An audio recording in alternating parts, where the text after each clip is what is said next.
Well, good morning and welcome to a brand new week on Breakfast Extra. Since it's Sunday morning, why don't we all just gather around for a little prayer? Yes, mommy, daddy, everybody, just you guys come together. Let's bow our heads and pray for a smooth week with no disruptions from our beloved telcos and most especially the bank apps. Yes, hear this prayer, O Lord, for his sake. Amen. Now let's talk about the mess many of you experienced last week. In a nation where patience is an Olympic sport, bank customers were left stranded as institutions across the country decided to update their systems to serve us better. Now, if this is how they treat us when they're upgrading, can you imagine what it will be like when they decide to fix a bug? Businesses stalled, payments hung in limbo, and thousands of transactions simply evaporated into cyberspace. For many, it felt like their bottom naira had been sent straight to final destination. And if you thought salvation lay in contacting customer care, well, you better think again. It was an exercise in futility. You'd call in hoping for a glimmer of resolution, only to be greeted by the dreaded robocalls. Press 1 for this, press 2 for that. And so the wild goose chase began. After bouncing from one option to the other, you'd finally hear the magic, tragic words, "We're sorry, we cannot resolve your issue at the moment. Please try again later." And that's right after 20 minutes, sometimes even an entire hour of navigating a maze of menace. Your problems still very much were your problems. It's as if the customer service has specific design to give you the runaround with no human insight and no resolution at hand. And here's the kicker. All this chaos took place during and just after Customer Service Week. Yes, you heard right. Customer Service Week, when the spotlight is meant to shine on us, the valued customer. Instead, we got a masterclass in frustration and exploitation. According to a recent Punch report, many customers felt more exploited than celebrated during the week. The irony of having to deal with poor service and high charges during a week supposedly dedicated to customer satisfaction is truly Nigerian comedy at the finest, if you ask me. Banks in particular, oh my goodness, seem to have redefined the term customer focus by focusing on how to frustrate us further. Well, we're here to serve you better is what they say. Yeah, right. Thousands of transactions floating away into oblivion. Well, thanks for the service, guys. As I speak to you here, I'm still missing 155,000 naira as I stand here ranting. But I digress. Let's talk about how this affected businesses. Businesses took the hard hit, with many left stranded as their payments remained in digital limbo, while the rest of us were hounded by vendors who just wanted what was theirs because they worked for it. I mean, who's to blame for this ordeal? And where do we go to reclaim all these lost funds? Now, if you're still waiting for payments that seem to be trapped in another dimension, well, don't worry. You're not alone. We're all in this naira purgatory together. But then again, why should we be surprised? This is, after all, Nigeria, where it's normal to be denied service for which we pay exorbitant fees for. I mean, just look at the telcos. Their services have been atrocious lately, but somehow they keep on charging us and keep going on unaddressed. We've become so accustomed to the pattern of exploitation that it feels like abuse is the new normal. And that's every Nigerian. It is true. We pay for service, but in return, we get disappointment and delays, and we say nothing. So what's the solution? We can only hope for a better Nigeria, one where services are delivered as promised and on time too. So let's pray for a country where Customer Service Week is less about ironic frustrations and pumped up balloons at your office entrances and more about actual functional service. Amen. Now that we've aired our grievances, welcome again to Breakfast Extra. No, I'll do it again. Welcome to Breakfast Extra. My name is Mazino Appeal, and of course my lovely co-host Judith the TB. Speaking of which, Judith, how much do you have hanging in Naira Purgatory? You don't want to tell? How much time do we have? How much time do we have? We have until 11 o'clock, I think. Okay, so we're going to, throughout the entire day, we're going to address this, I'm telling you, but it's wild. It was terrible. And you can't call because they just keep giving you the run around. Do this, do that. It was us trading. So if that piece seemed like it was personal, that's because it is personal. So I don't use the popular bank that everyone had issue with this week, but I'm not there. but I use another bank that the one customer bank, so to speak, and they have theirs about I think a month ago, and my goodness me, I know. I walked into the bank and I told them I need my bank statement, and they told me they couldn't generate it. You know what? You're not alone. I'm not alone. It's everybody. And just before, during, and after customer service week. You know what? Hey, let's welcome them again. Welcome to Breakfast Extra. We're going to talk plenty about this one if you stick around, and much more. This is Breakfast Extra.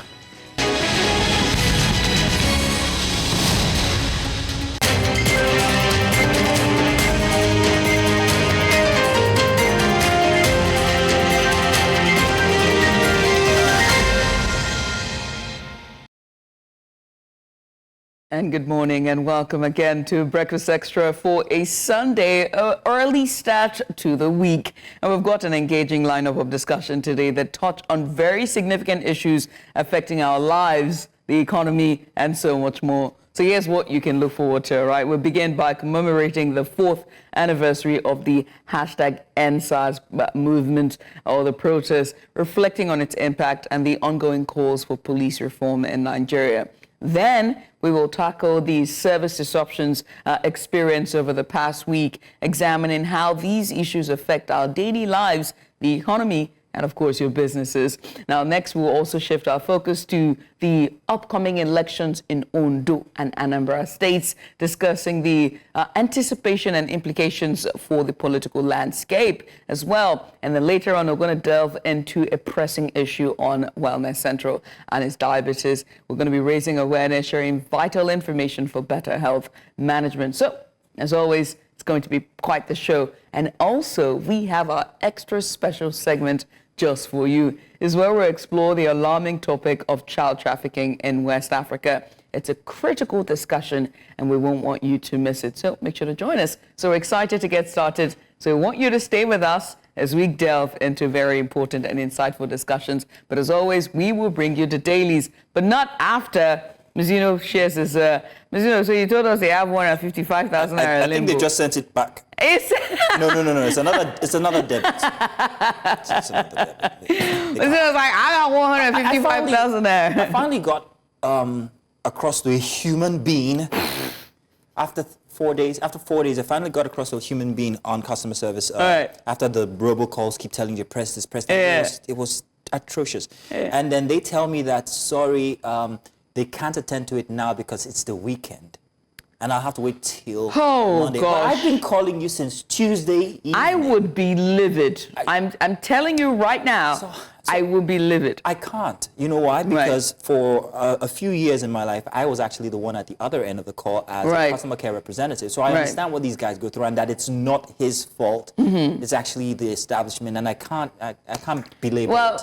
Good thing you have that. I don't have that experience. You know what I mean? Like, I don't know what you guys are up to there, but when I get on that phone and you can't help me, best believe it's evil Judas. Best believe I will be the villain. Best believe that. But seriously, though, walking into the bank, because I know when my own bank had that issue, walking to the bank, calling was a waste of my time. And so I went into the bank to try to fix it.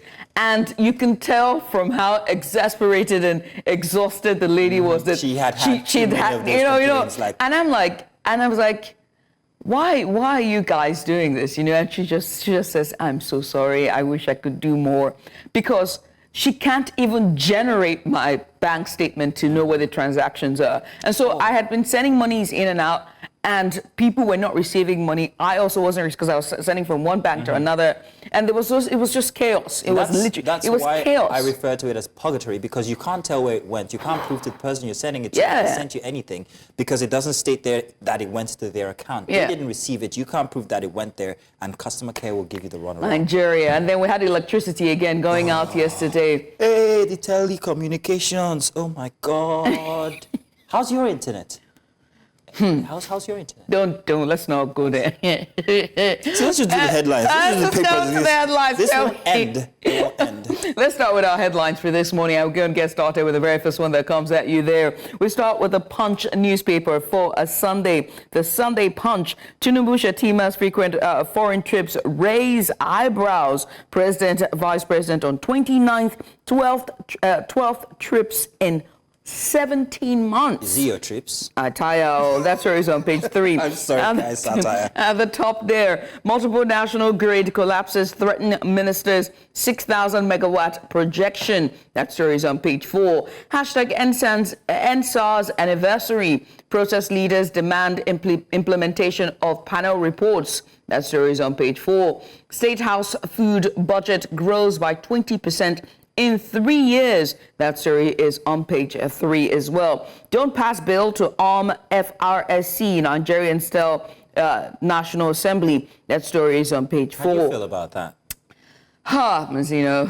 well, shouldn't they? I mean... No. The highways are dangerous. You get bandits and Mazzino, that's why we have the... That's why we have the police, all right? That's why we have the police, and that's why we have the army I'm a bit and biased. the joint task force, you know, to But they're be not able... on the expressways. But they do have checkpoints there. They're not supposed to be there. Right. So how about this? How about we do this?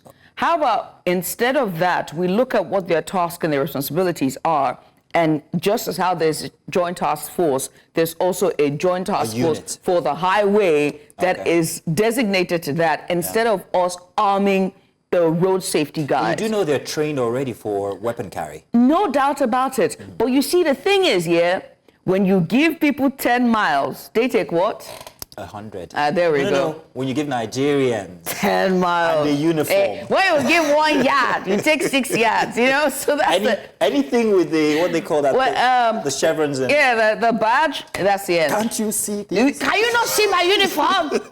Let's keep moving. Let's move keep on. moving. And now we'll swing back to Sunday Punch, shall we? Meta scam there. Few attendance drivers in battle of wits.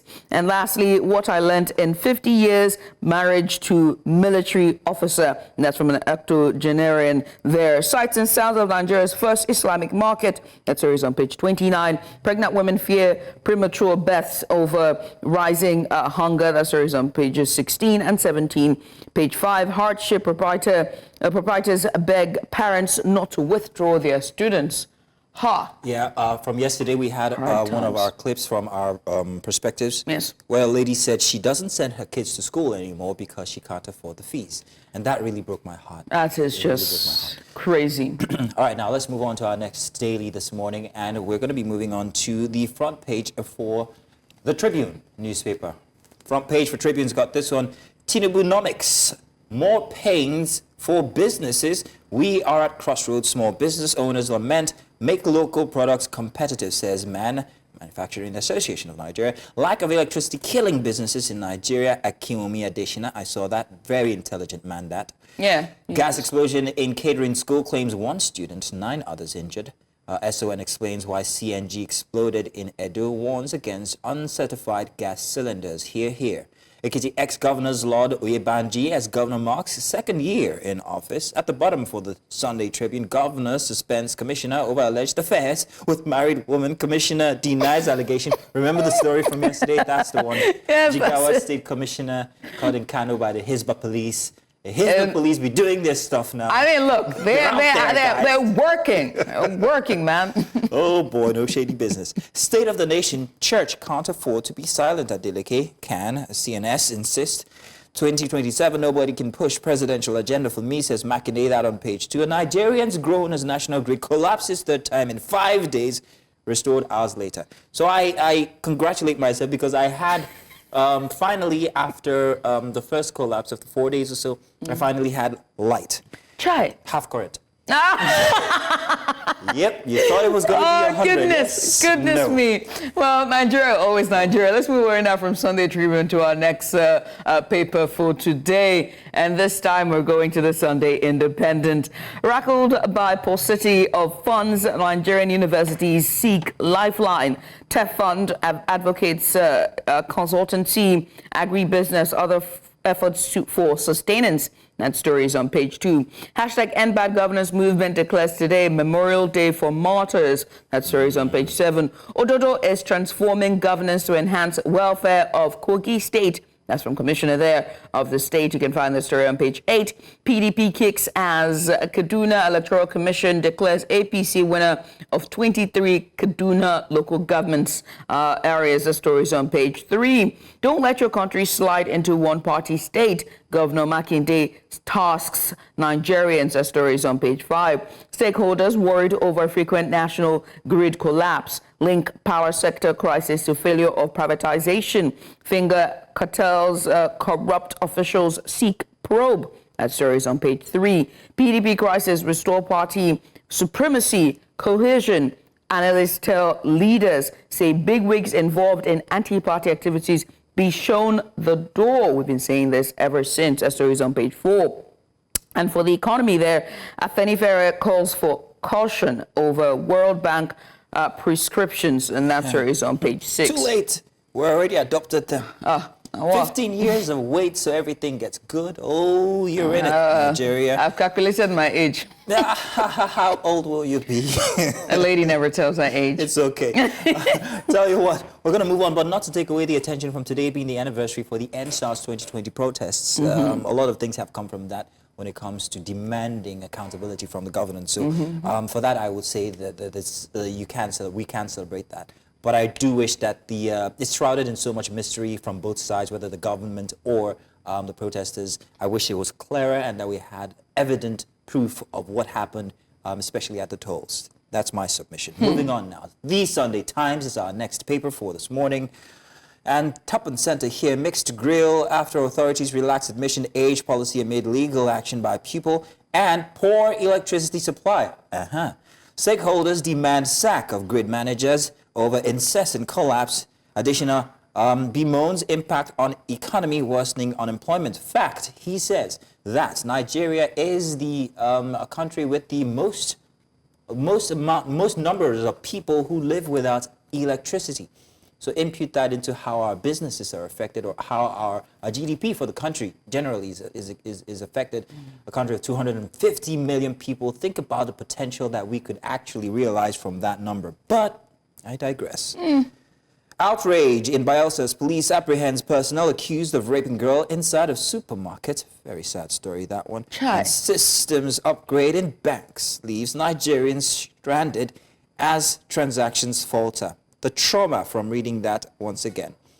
How to start a decluttering business from used home items. A very interesting piece there for the Sunday Times. And governor suspends commissioner over alleged illicit affair with married woman. That headline is not finished in uncompleted building. Allegedly. Allegedly. Let's move away now from the Sunday Times and now to the Sunday Vanguard for today. And as we pull it up for you there, the very first one that comes out here, how 27 protesters were killed, 800 others detained since August. Human Rights Chief speaks on crackdown, says no pass mark for the police officers involved culpable. That story is on page 9. That's the protest chilling findings. At the top there, I will continue to be a problem to Atiku, Peter Obi, PDP governors. Of course. It's none other than Mazino's uncle, Yoson Wike, the Minister of Federal Capital Territory. I actually had my mustache shaved just to look like his. Well, there you go. I don't know if anybody noticed. Now you say it. Now it looks, we can see it. That's where it's on page 3. Makinde opens up on alleged bid to challenge Tinubu in 2027. That story is on page 5 as well. Errant Okada riders kill ASP in Lagos. You can find that story is on page 4. The commercial drivers and Okada riders and the police is always a fight that is as old as time. New minimum wage deadline, no action in 26 states as labor blows hot. That story is on page 9. National grid collapse, third time in 1 week. That story is on page 3. Anxiety over army chiefs, Lagbaja's health. That story is on page 4 as well. Bimbo Akintala married at 54. That story is on page 17. All I have to say is, what's your business? Go on at 19. Jonathan Oshibanjo, Remi Tinubu, Oko, others pay tribute. tribute to that story is on page page 5, I beg your pardon. And that's pretty much all of the headlines on the Sunday Vanguard. And real quick, if we have more time, The Nation is up next. Let's take a look at the headlines for The Nation newspaper for a Sunday. Minimum wage state set for October commencement of payments, with Lagos going at 85 and River State also matching that bid at 85. Do we hear 90? 90 anybody? 90? Any governor at the back? None? No takers? Oyo Osun places yet to conclude on mode. NLC President Ajero issue of arrears will be sorted out, because this was supposed to have commenced from earlier. And once again, Mazino's uncle Wike blasts Fubara, dares PDP on suspension. I dare you. Insists Rivers crisis will be followed in court to logical conclusion. Nigerians have rejected you. Go home, Minister tells Atiku. Makinde, I'm focused on rebuilding Awo's legacy, not 2027. Governor won't join presidential race through backdoor, says Oduyoye. And Jigawa governor suspends commissioner once again over alleged marital affair. Tinubu returned from 2-week working vacation, and let's hear it for the president. Welcome, sir. Thank you. Welcome back. Now let's take care of the mess you left behind, shall we? At the very top, and lastly, NERC plans investigative hearing on recurring grid disturbances. Grid restored after third collapse in 1 week. TCN blames incident on transformer explosion in Jebba. By the way, have you been to Jebba? Yes, I have. I love the fried fish every single time. I was talking about the scenery, but yes, let's focus on your stomach. That's Food. more important. I'm a foodie. Come on now. And lastly, if we can have enough time, we'll take the metrics very quickly. The metrics paper. There we go. Electoral victory, Wike Atiku in war of words. Nigerians have rejected you. Wike slams Atiku. I will not descend into gutters, says Atiku. By the side there, NIS addresses concerns over visa on arrival application process. DSS frees Abuja journalist detained over report on Akpabio's impeachment.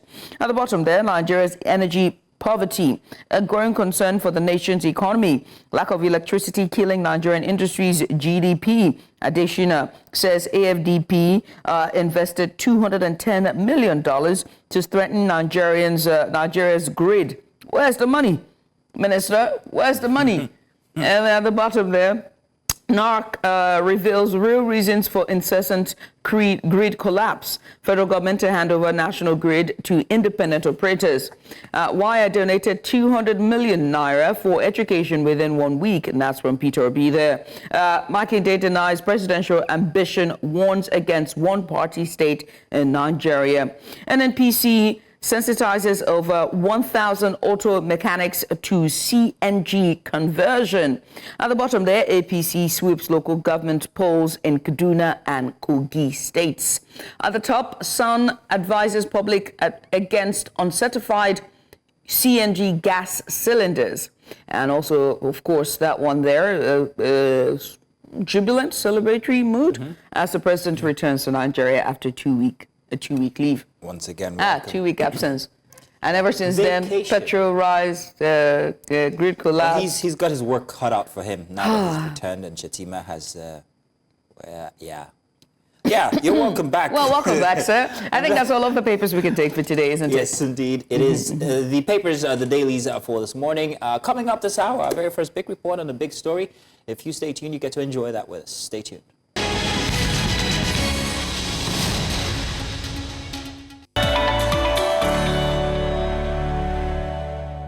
Welcome back, First Hour here. Our first big story this morning starts from the past week, where Nigerian customers have faced significant banking service disruptions, with many unable to access vital banking apps, process payments, or conduct simple transactions. The root cause stems from banks switching to new core banking applications as part of their system upgrades, they say. While these changes are intended to enhance digital banking service long-term, they're causing short-term inconveniences that are crippling businesses and leaving customers frustrated. These service interruptions are becoming disturbingly frequent, like the national power grid, not only with banks, but also with telecommunications providers. Telcos, once seen as reliable, have been plagued by network issues, leaving customers with no viable alternatives, as most networks suffer from similar disruptions. This raises concerns about customer rights and a protection mechanism in place to address these occurring or rather recurring challenges. So joining us to explore these issues in depth, we have Uti Ulu. She is a customer experience professional and consumer protection advocate. And Uti will help us understand the critical points around customer experience, especially during this time. Uti, thank you so much for joining us. We appreciate you for coming on. Good morning to you. Good morning. Thank you for having me. Well, I mean, we'll also be discussing about these disruptions that we've experienced and also what protections that, if any, is available for consumers. But let's get started, shall we? Can you explain the primary reasons behind the service disruptions experienced by banks and whether this was, in some sense, avoidable? Yeah. Okay. Thank you.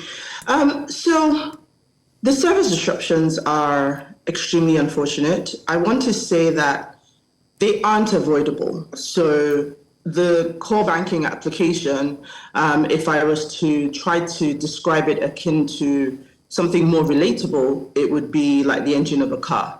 So you would agree that if the electricals in a car weren't working, you could still move the car. But when the engine isn't working or you have to work on the engine, and in such a case where you're actually replacing that engine, you're taking it out and putting in a new one, then there's no way you can drive the car at that point in time. So it is not possible to avoid a disruption when you're changing a core banking application in the way that we've seen in the industry recently. What it is really about how you manage the discomfort that comes along with, making alternative plans. So if I can't get into my car and drive, what alternative plans are available for me to move around? So that would be the easiest way to try to explain that. So really what we expect is that in the run-up to these types of significant changes, that customers have all the information they need. One, they know how long this change is going to take. And then secondly, they know what their alternatives are. Do I need to take out cash beforehand? Do I need to use a secondary account in another bank? Thankfully, in this part of the world, most people are already accustomed in this industry to having bank accounts in multiple places to address these types of service challenges. So it's really about the preparation in the run-up, the communication during and after. Because again, just if I stick with my initial analogy, if you put in a new engine in your car, you start the engine, it's most likely going to start. Sometimes it doesn't even start, but then sometimes you do start it and then you find out that something's not working quite as it should. There's a lot of fine tuning and tweaking that also happens, which typically you can't see until you put in the new engine in and you turn it on. Then you have to start, the fine tuning, the tweaking. Sometimes you realize, this engine isn't quite the right one. You've got to go back and do significant work. The ideal thing is that you turn it on and then you're just tweaking, you're just fine tuning. But that sometimes also doesn't happen. It is quite unpredictable what can happen when you make these changes and turn the system back on. Well, we've also got someone join us on this conversation. He just came in through the back door. He insisted to be in this conversation. And of course, Devo Okorie, social analyst and commentator. Devo, you are a customer and you experienced some of these. How frustrated did this leave you? And do you think that this could have been avoidable? Yes, as a customer, I represent the 200 million Nigerian citizens on both the banking space as well as the telecommunications space, as well as the petroleum PMS buyer space, as well as the clearing of goods space that we face with customs, as well as the port services at the airports, as well as the poor distribution of power. Just to add to it, Mazino, when we were on air yesterday, Nigeria went through its third grade collapse in a week while we were speaking. So it's not been easy for users, consumers of all manner of services within the last 2 or 3 months. It's just literally been hectic. You're trying your best to even maintain some level of sanity. I mean, just look at the banks, how a few of them who were upgrading their software ended up starting the process without even informing customers. And I remember that big popular bank that Judith was referencing. By the time I got there, because I noticed I had some international transactions that were hanging, it took almost 3 days for transfers to go through. By the time I got to the bank, just to confirm, because my parties on the other side were wondering what's going on, then someone in the bank whispers into my ear that we're going through an upgrade. And I'm like, geez, you know what Uti was referring to, the service disruptions that come with upgrades. Why didn't you inform customers so that we could manage it alongside with you? I know most banks do not like to lose money, but what did I have to do? Because I know the upgrade process, and it has to do with testing and ensuring that everything is okay. Some apps and some et ceteras will not work as expected. I had to move my money from that bank. I know banks don't like to hear that, but the truth is I need to continue with my life. I had to move my money out so that I would still have some level of sanity. Come to the telco operators. I mean, I've been traveling a lot around Nigeria lately, and in terms of data stability, sometimes you don't even get service. When we were traveling by road, a lot of the base stations are not working, so you go through different gaps of network freezing. And what happens if I'm in a frozen network zone and those friends of ours that we don't like show up, and I'm referring to bandits? Who do we call at that point? And that's even an extreme scenario. Just about normal living, you want to talk or communicate as usual, and you can't get across to people. In terms of payments, you know the mess that takes place with payments when literally all the POS systems are not working, your internet platforms are not working, the banks are hanging. I mean, this is almost a relapse, although it's not as extreme as what happened during the last administration when Emefiele was running that policy that crashed all the banking networks. I mean, it's just a whole lot for citizens to cope with.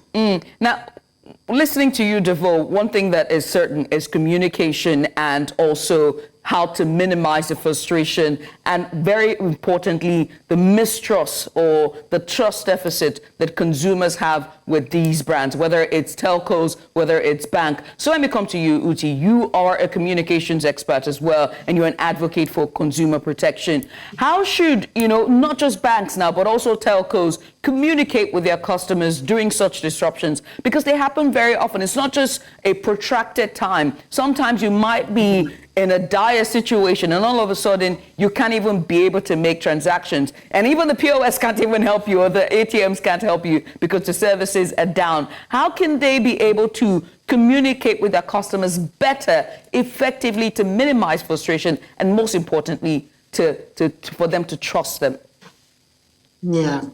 Trust is a really big issue. I think that's the hole that both industries are trying to dig themselves out of. To be fair, Nigeria doesn't particularly engender trust in Nigerians, right? So that is a key challenge. Now, when it comes to communication, it's interesting, right, that Devo talks about this one particular bank and he says he didn't get communication, but I got communication from the same bank. And for me, that speaks to one core challenge, which is data. Now, we take for granted the challenges that we have here in terms of data accuracy, phone numbers being available, email addresses being available, because to be able to communicate with someone, I have to have the right information for you. That's the first hurdle. Then I need to have someone who's actually going to read their communications. If I was to ask any of you, when was the last time you opened an email from either your bank or your telco? 9 out of 10 times when I ask people, maybe only 15%, 20% at best actually open those communications. They go, oh, I see them, right? But they don't open them. And the fact is, to communicate with you, you have to engage with the communications. So that's another challenge. No organization, no, in fact, I don't believe, like I said, for all of these organizations we've talked about, at least the ones that I use, I've seen those communications. So typically what happens is communications will go out, a very small percentage of customers will interact with them, which means that the information gets lost. And usually it's not till, just like Devo said, I'm in the middle of it, I go then to a branch and I get told, oh, this is happening. So there's a lot of information. Even in the run-up to that, branches were being closed. I know that for one, when it comes to the telcos, I'm a culprit. They said so many SMSs come out. It's like your phone's being bombarded. You just stop reading them, right? So there is a challenge in communicating there, where even when communication is sent, there's only a small percentage of customers who actually interact with those communications, which means that the larger percentage goes into this with the mindset that nobody told me, right? So the core for these organizations is, how can I try to reach as many customers as possible? I leverage the data that I have, I leverage all the touch points that I have, whether it's digital or physical, and I leverage my human resources, all of my people going out there spreading the word. Devoe said something that was really critical, which is, we don't want you to take your business elsewhere. But the truth is, when communication is managed right, customers know what's happening, they can plan ahead, and when you're done, they come back to you. Right. But when you feel like as a customer that you haven't had any communication, you haven't had any information, odds are you move your money, you move to another alternative provider, and you don't come back. Oti, but in situations where, for example, I'm going to cite a very recent case where there was supposed to be a system upgrade, and the specific time was given for that system upgrade, but unfortunately it was extended. Exactly. I don't think there was communication at the time it was going to be extended, for how long it was going to be extended for, and it's still on. I'm being informed now that it's still ongoing. Yeah, I still haven't gotten my 155,000. Still hasn't got to 155,000 naira. So what happens then in situations like that where it's unfortunate that the brands or the telcos or the banks or the upgrade that they're doing is taking a long protracted time? How can they communicate with consumers to bear and understand and also maintain trust? So it really, again, is the same thing, right? So we have, if you're planning for this type of thing, you have communications pre, you have communications during, and you have comms post. So the reality of it is, planning something like this, right? You put the engine back in the car, you turn it on, the car starts, everything's fine, off on your merry way, great. If you put the engine back in, it starts, but not quite right. Your sending comes out. I remember for this same particular brand that we're talking about now, there was like an email that was a 3-hour extension to say, we said we'd be back at 9, but we're coming back at 12. The key thing with communication is consistency, right? Because communication is there to help you understand what's happening and plan alternatives. So really it's about being able to communicate. Now, one of the glitches there is sometimes, right, I've estimated that it's going to take me Friday till Monday. So I'm sort of going with a slightly off-peak period. And then I get to Monday, I turn it on, and it's not working properly, right? Then you go, okay, we think this is how long it's going to take to be able to fix this. Now, you may very well get to the end of that 3-hour extension and realize that you need a lot more time. Sometimes I will assume that in Mazzino's situation, other things are working, but there's that one particular transaction that's hanging in there somewhere, because there's things that have happened whilst the engine was out of the vehicle. So the idea is the communication consistent? It must be. Sometimes it's difficult because you feel like they're having to send out communications back to back because things are changing so swiftly. The best practice is to continue to send something at least once every 24 hours whilst any issues are going on. Then sometimes you also have pockets of customers where, from a general perspective, this particular thing's fixed, but a handful of customers still have issues. Those particular customers, from their perspective, the issues haven't been fixed. Now you've got to also identify those types of customers. So targeted communication, consistent communication really is the key. So I hear you there, and I want to come to Devoe now. Devoe used to run or head the communications department for a bank himself, if I remember correctly. Now, Devoe, in these kinds of instances that we have just witnessed, especially during and after Customer Service Week, let's note that the use of human communication is very important, but we find that most of these banks or telcos actually have these robocalls that seem to frustrate the situation, taking you into a merry-go-round and eventually cutting you off, telling you that, sorry, we can't afford to, or we can't attend to your issue right now, try again later, which is frustrating. What do you have to say about that, or anything that could be done regarding these customer service calls that really seem to go nowhere? Well, the truth is, institutions will always do the little they can or the most that they can to engage with their daily customers on what kind of service level they're going to get, okay? I would say that they're not even the people we should have issues with. I want to call out where the problem lies. I think the regulators for most of these sectors have been found sleeping, okay? The regulators have one job: ensure delivery of service, be it banking services where you have the CBN, be it the airports that you have the NCAA, be it the port services, you have NIMASA, be it the telecoms communication services, you have the NCC, even broadcasting, you have the NBC. Now, most times we don't talk directly to the regulators, but we should be, just like the executive in government. Whenever they're derailing or they're going off track, we have the legislator to check the executive. And most cases in the oil industry, you have the NUPDRA, that's the Nigerian upstream, downstream. You also have regulatory agencies. Many of these agencies across the sectors are sleeping when it comes to service delivery. And this is not right. I mean, it shouldn't degenerate until we have to start having boxing matches, fisticuffs with some of these service providers before they begin to speak. What I expect is that, of course, we know there are service level agreements between the regulators and the service providers, whereby if at any point in time they cannot meet up, some level of communication is made. We need to be hearing from the regulators that, look, this is about to take place, or this industry has not been able to deliver this level of service. Therefore, this is the actions that we are taking. Or do not panic in terms of panic buying, in terms of fuel. These are the places that you can get fuel, especially when we're trying to fill in these gaps. We're not hearing enough from the regulators. And most times when we hear from the regulators, we hear political statements. We hear things that you can't really make one or two out of. Okay, take for example, because of the high cost of living, the government said, okay, pending when they can arrange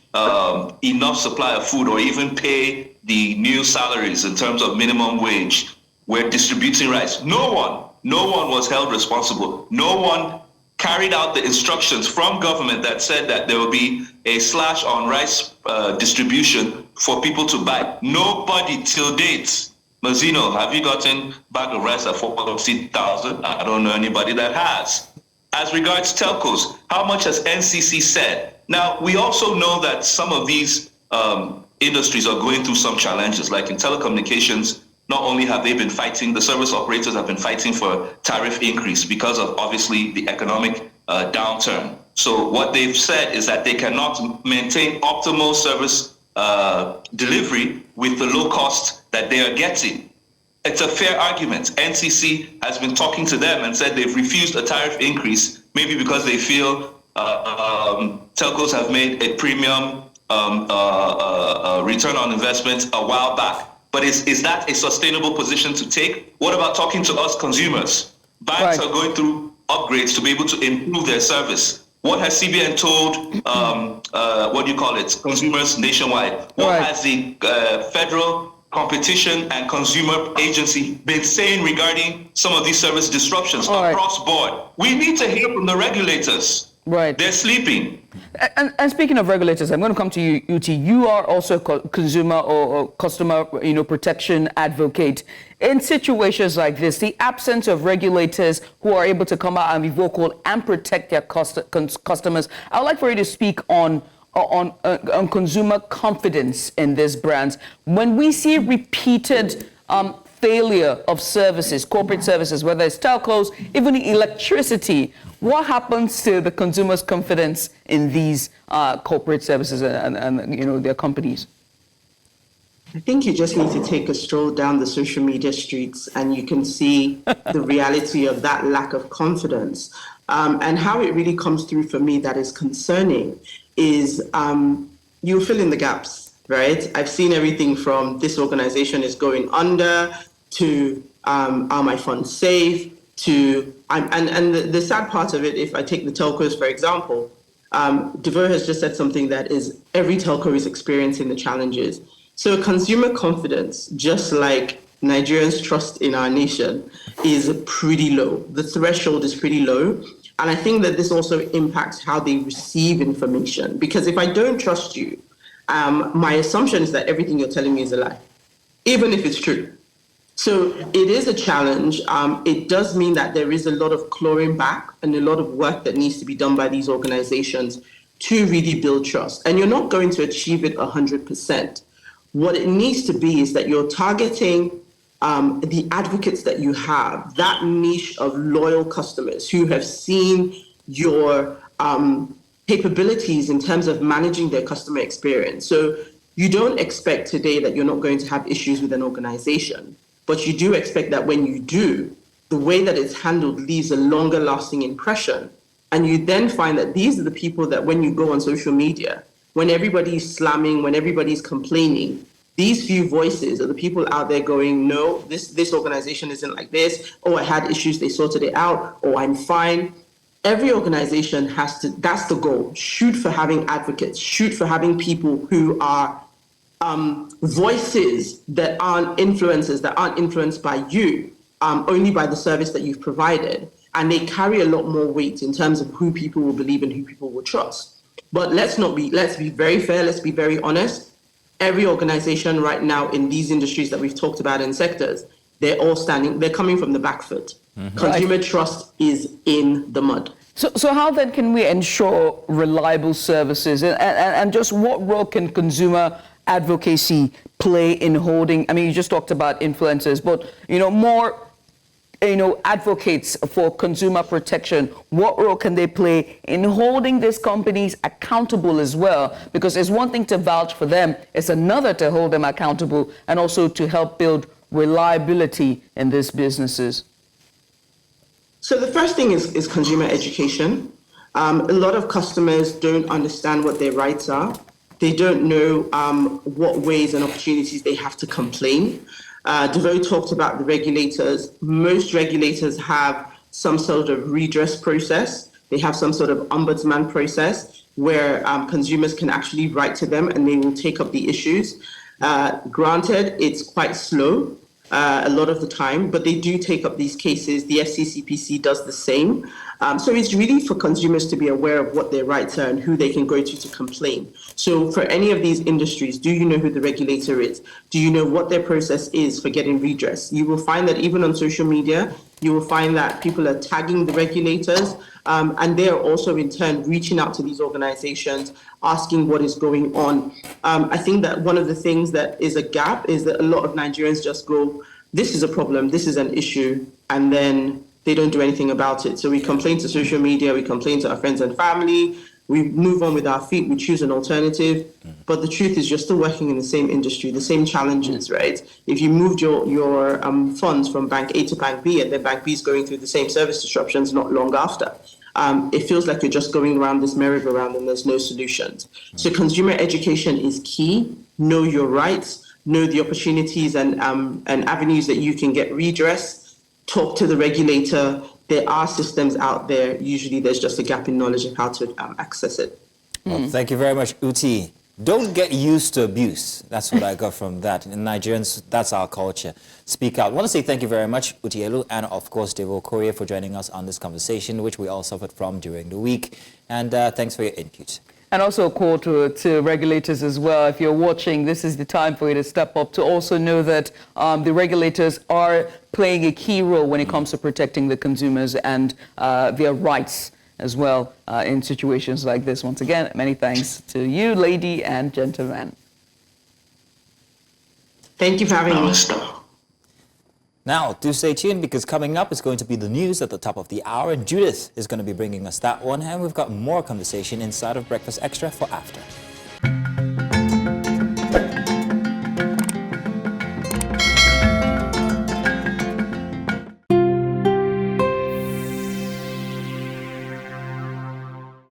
Hello and welcome. You're watching News Central TV. It's time for the breakfast headlines here on Breakfast Extra. I am Judith TB.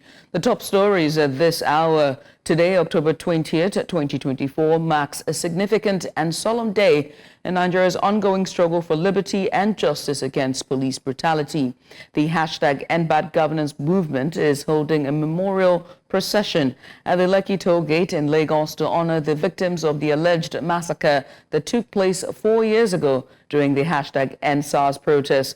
The hashtag #EndSARS movement, which began in October 2020, aimed to put an end to decades of police brutality in Nigeria, particularly by the Special Anti-Robbery Squad, SARS, and other law enforcement agencies, which disproportionately targeted young people.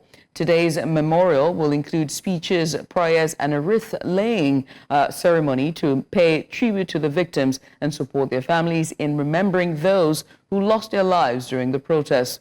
We will continue to bring you updates on this story as more information becomes available. Switch gears now, away from that now, as the president returns after 2 weeks in the UK. Now, the president, Bola Tinubu, has returned to the country after weeks of annual leave in the United Kingdom and Paris, France. Tinubu arrived at the Nnamdi Azikiwe International Airport in Abuja Saturday evening after his walking leave.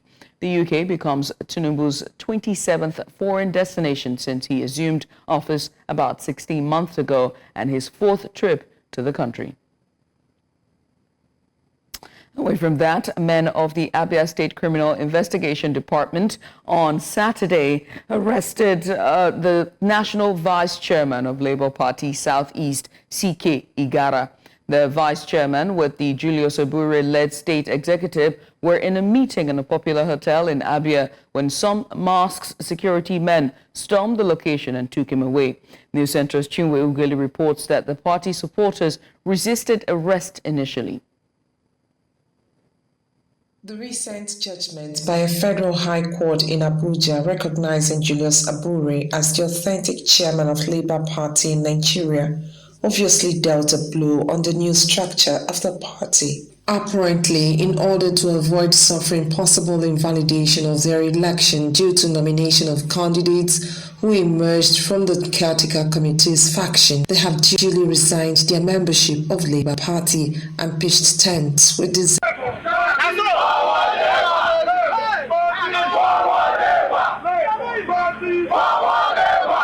That was how CK Igara was taken away over yet to be disclosed offense. He was taken to the state's criminal investigation department at Omwago in Omahia with no one allowed inside the premises. Don't know, we have not seen any petition against him. So why should he be arrested in criminal department because he is the zonal chairman of Labour Party in this Southeast zone? The person held on right now in this at this location is the national vice chairman of the party, and also the chairman of the local government election committee. So we want to know why he's being kept at this location, and we have refused to be intimidated. The police public relations officer in the state, Maureen Chinaka, was yet to confirm the arrest as of the time of filing this report. The caretaker committee's acting party chairman of Julius Abure's faction, Prince Ndubeze, is pointing accusing fingers at Governor Alex Otti. We've been told by various people in the highly placed positions in Labour Party and in the government of Dr. Lesoti in Abia State that the local government election has been written. Also, the secretary of the caretaker committee, John Imbojono, says it's sad that the governor who the party supported to win the 2023 election is doing everything possible to destroy the party. We brought in this government through a democratic process. Everything that happened from the beginning to the end. I remember we marching down to the office, to INEC's office, insisting that the right thing must be done. And that process we want to sustain in this local government election. So anything devoid of that, we will not allow it. According to them, Labour Party must be on the ballot of the forthcoming local government election, irrespective of what the governor allegedly plans to do from other parties. The government in power must allow this election to be conducted in free and fair manner. Same way we brought him in. Everybody everybody come and participate. Yes. Let all the parties come and participate. They have, however, vowed to keep vigil outside the state CID premises until CK Igara is released. We will sleep here and more people will join us. And that chaos they are looking for, they will see it until they will explain to us the reason of the police invitation or the arrest. No one knows what the fate of the Labour Party will be at the local government election in November in the state. In Omaha from Central, Chima Akinu. And now to election matters. The All Progressives Congress has cleared all 23 chairmanship and 255 councillorship seats in the local government election conducted by the Kaduna State Independent Electoral Commission. Declaring the results, the chairperson of the commission, Hajara Mohammed, said the elections saw 8 political parties participating, with the APC winning 23 chairmanship positions and 255 councillorship positions. The Kaduna State Governor, Uba Sani, expressed satisfaction with the peaceful conduct of the elections across the state.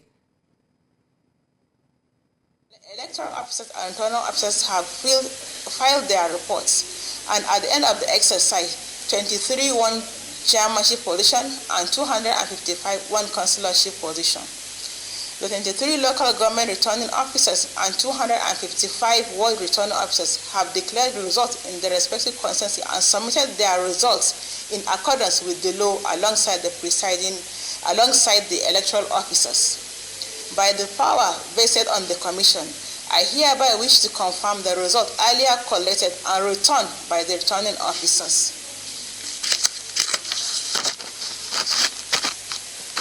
I'm confirming these results as follows.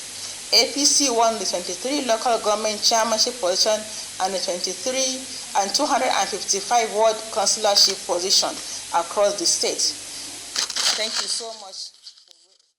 Opposition parties in Kogi State have called for the arrest and prosecution of the chairman of Kogi State Independent Electoral Commission, Kosiak, for allegedly allowing sensitive materials to be diverted to the government house.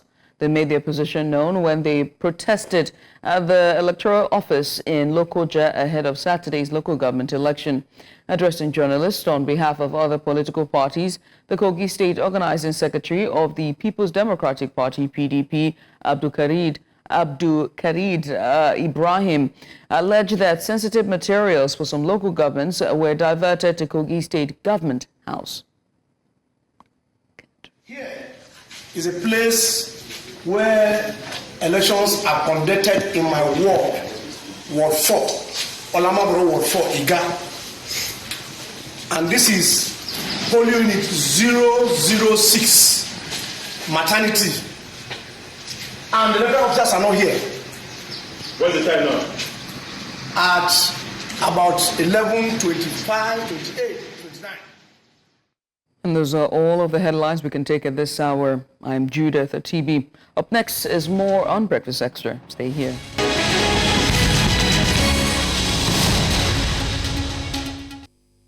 And Breakfast Extra continues, but this time with Wellness Central, is where we delve or dive into important health topics that affect everyday life. And today we're focusing on one issue that affects pretty much a lot of people. It's diabetes, and it's an ailment that has become a global health concern. Diabetes, particularly type 2, is on the rise, and understanding its causes, symptoms, and preventive measures is critical. It affects millions of people worldwide and is often misunderstood or left undiagnosed, leading to more severe complications. And so on today's discussion, we'll break down the essential facts about diabetes, from its underlying causes, such as genetics, lifestyle factors, and diet, and also to the key symptoms you should be aware of, including excessive thirst, fatigue, and weight loss. And we'll also, and weight loss. We'll also explore how timely diagnosis and proper management can significantly improve quality of life for those living with the condition. And so joining us today is Dr. Yusuf Haroon, a seasoned medical doctor and founder of Love for Health organization, who will be shedding light on diabetes offering tips on prevention and discussing more best practices for managing the condition. Dr. Yusuf, good to have you here in studio this time. Yay. Thank you. Thank you. Welcome. How are you doing? I'm doing good, and you? Well, we're fine. Thank you for asking. Not many people ask us how we're doing. I always say I'm doing well. Well, let's talk about diabetes now. There's many kinds of diabetes. So which one exactly should we be very wary of? If you can differentiate all the different types for us. Yeah, thank you very much for this very important question. Firstly, there are two main types of diabetes. You have the type 1 diabetes, and as you introduced, the type 2 diabetes is the most common. We also call type 1 diabetes insulin-dependent diabetes. It's because you usually treat it using the insulin injection, and majority of people who have it, or most people, are those who are in their young age. Right. Type 2 diabetes is commoner. It is called non-insulin dependent. However, some people with type 2 diabetes don't get proper treatment with their medications like glucophage, metformin, or all other anti-diabetic drugs. They have to resort into the insulin. So there are two main types of diabetes, type 1 diabetes and type 2 diabetes. Thank you. Right. Now, I mean, you just talked about the most common, you've talked about the types of it, right? Let's talk about the most common causes of diabetes, right? Particularly type 2, like you said. Is it purely genetics, or can, lifestyle factors like diet, and exercise play a role? Absolutely. Both of what you've said are also one of the commonest causes of diabetes. So genetics can be a cause. We call hereditary. Hereditary is one of the greatest risk factor, meaning if your parents have diabetes, then you have to be on the look. You can also develop diabetes. Then lifestyle also matters, because why is diabetes on the rise today? It's because of people's lifestyle. We consume lots of sugar, alcohol, smoking, sedentary lifestyle, as you talked about, no exercise. All this, obesity is also another risk factor. So we have multiple risk factors of diabetes. Okay. Doctor, I'm going to pause you there because we're getting a live feed from what's happening at the toll gate on the island here in Lagos. As we said from the start of the show, it is the anniversary for the SARS protest 2020, 4 years after. What we can see is that, and what we have been told by our correspondent who is on ground, is that there is heavy security presence, as you can see, with armed policemen all over the place. And there are no protesters there at this time, is what we are being told. But we will continue to bring you details of whatever is happening on there. Let's take a look and listen to see what exactly the situation is currently.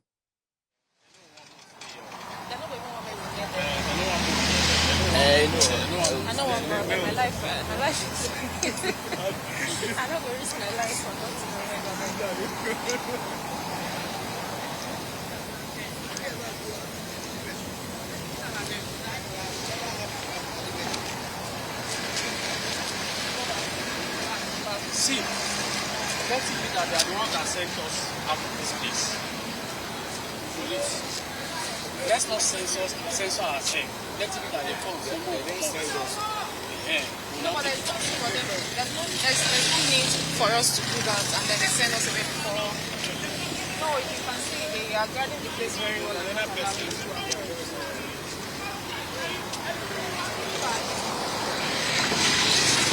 Wait. Stay on that person.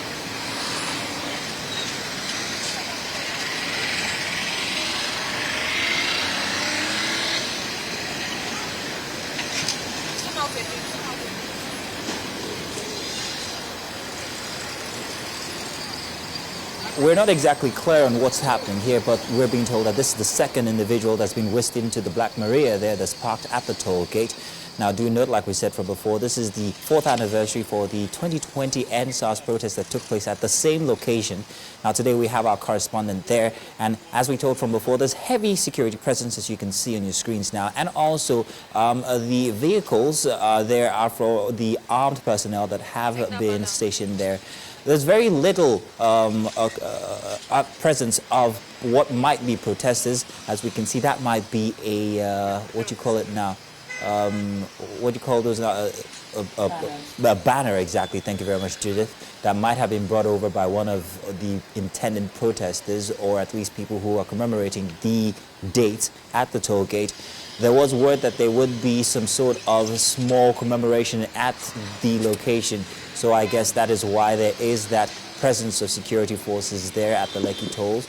We also have our correspondent there who will be bringing us live updates and details of whatever it is that's happening at the tolls. So do stay tuned here on News Central as we continue to bring you the details. So we'll bring it back to our conversation here inside of the studio with Dr. Yusuf as we talk about diabetes. Judith, please, let's continue. Oh, yes. We were talking about whether or not it was purely genetics, and you were saying yes, as well as lifestyle can play into that, and diet plus a sedentary life. Please continue. So it's a combination of both lifestyle and hereditary. So these two usually result or usually cumulate to determine if someone is going to become diabetic. Now, one important factor to know, because everybody has sugar in their blood. So is everybody diabetic? No. But when the blood sugar, especially the fasting blood sugar, is above 126 milligram per dl or 7 millimoles per liter, then that person is being diagnosed of being diabetic. Could I be diabetic and not know?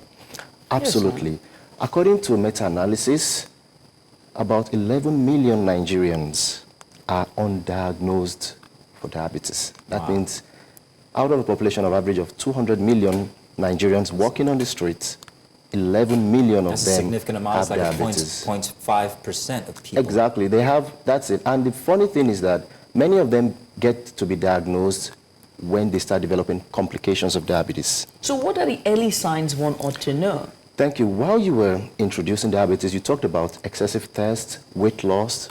These are some of the early signs.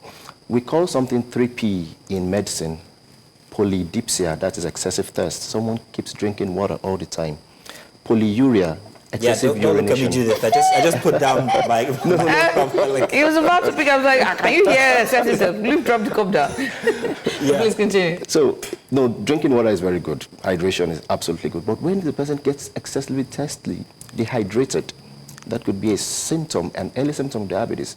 Polydipsia, that's it. Polyphagia, excessive hunger. The person keeps getting hungry.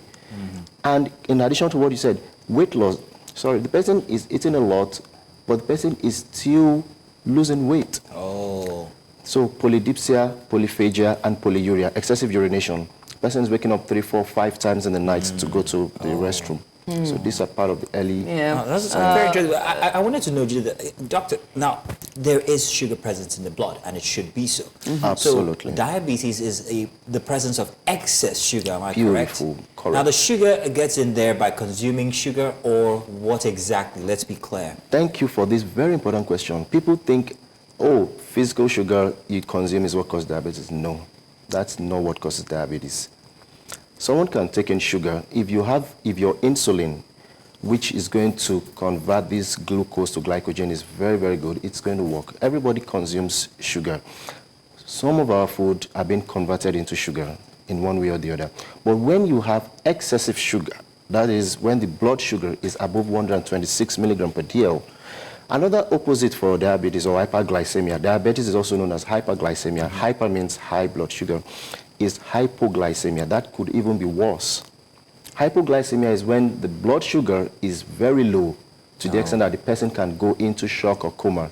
The person becomes very weak. Right, and let's just be clear, because when somebody hears sugar, they think the actual sugar. So let's be clear, if it's just white sugar, brown sugar, sugary food, junk food, or carbon, carbohydrates, now, and even liquid alcohol. Now we just say sugar. We say sugar for people to understand, but actually it is glucose. Glucose is the actual blood glucose is what we test in the blood in diabetes. So when the fasting blood sugar is beyond normal, even in the home we can use glucometers. Strips which you prick your finger, and once you see that the blood sugar is high, you can suspect. But it's on 2 separate occasions. But in medically, we usually use or confirm through glycosylated hemoglobin. So that's the A1C.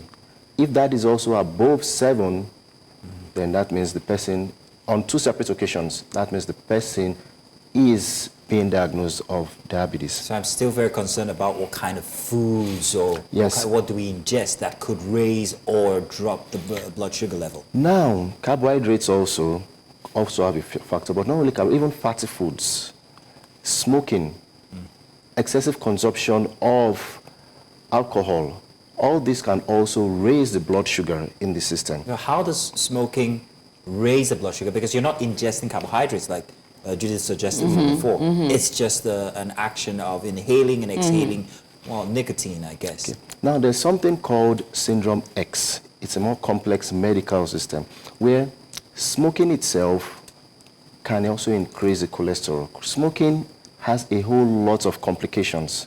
It can cause erectile dysfunction, like I talked about previously. It can increase the cholesterol. It can increase the blood sugar. It's a complicated system.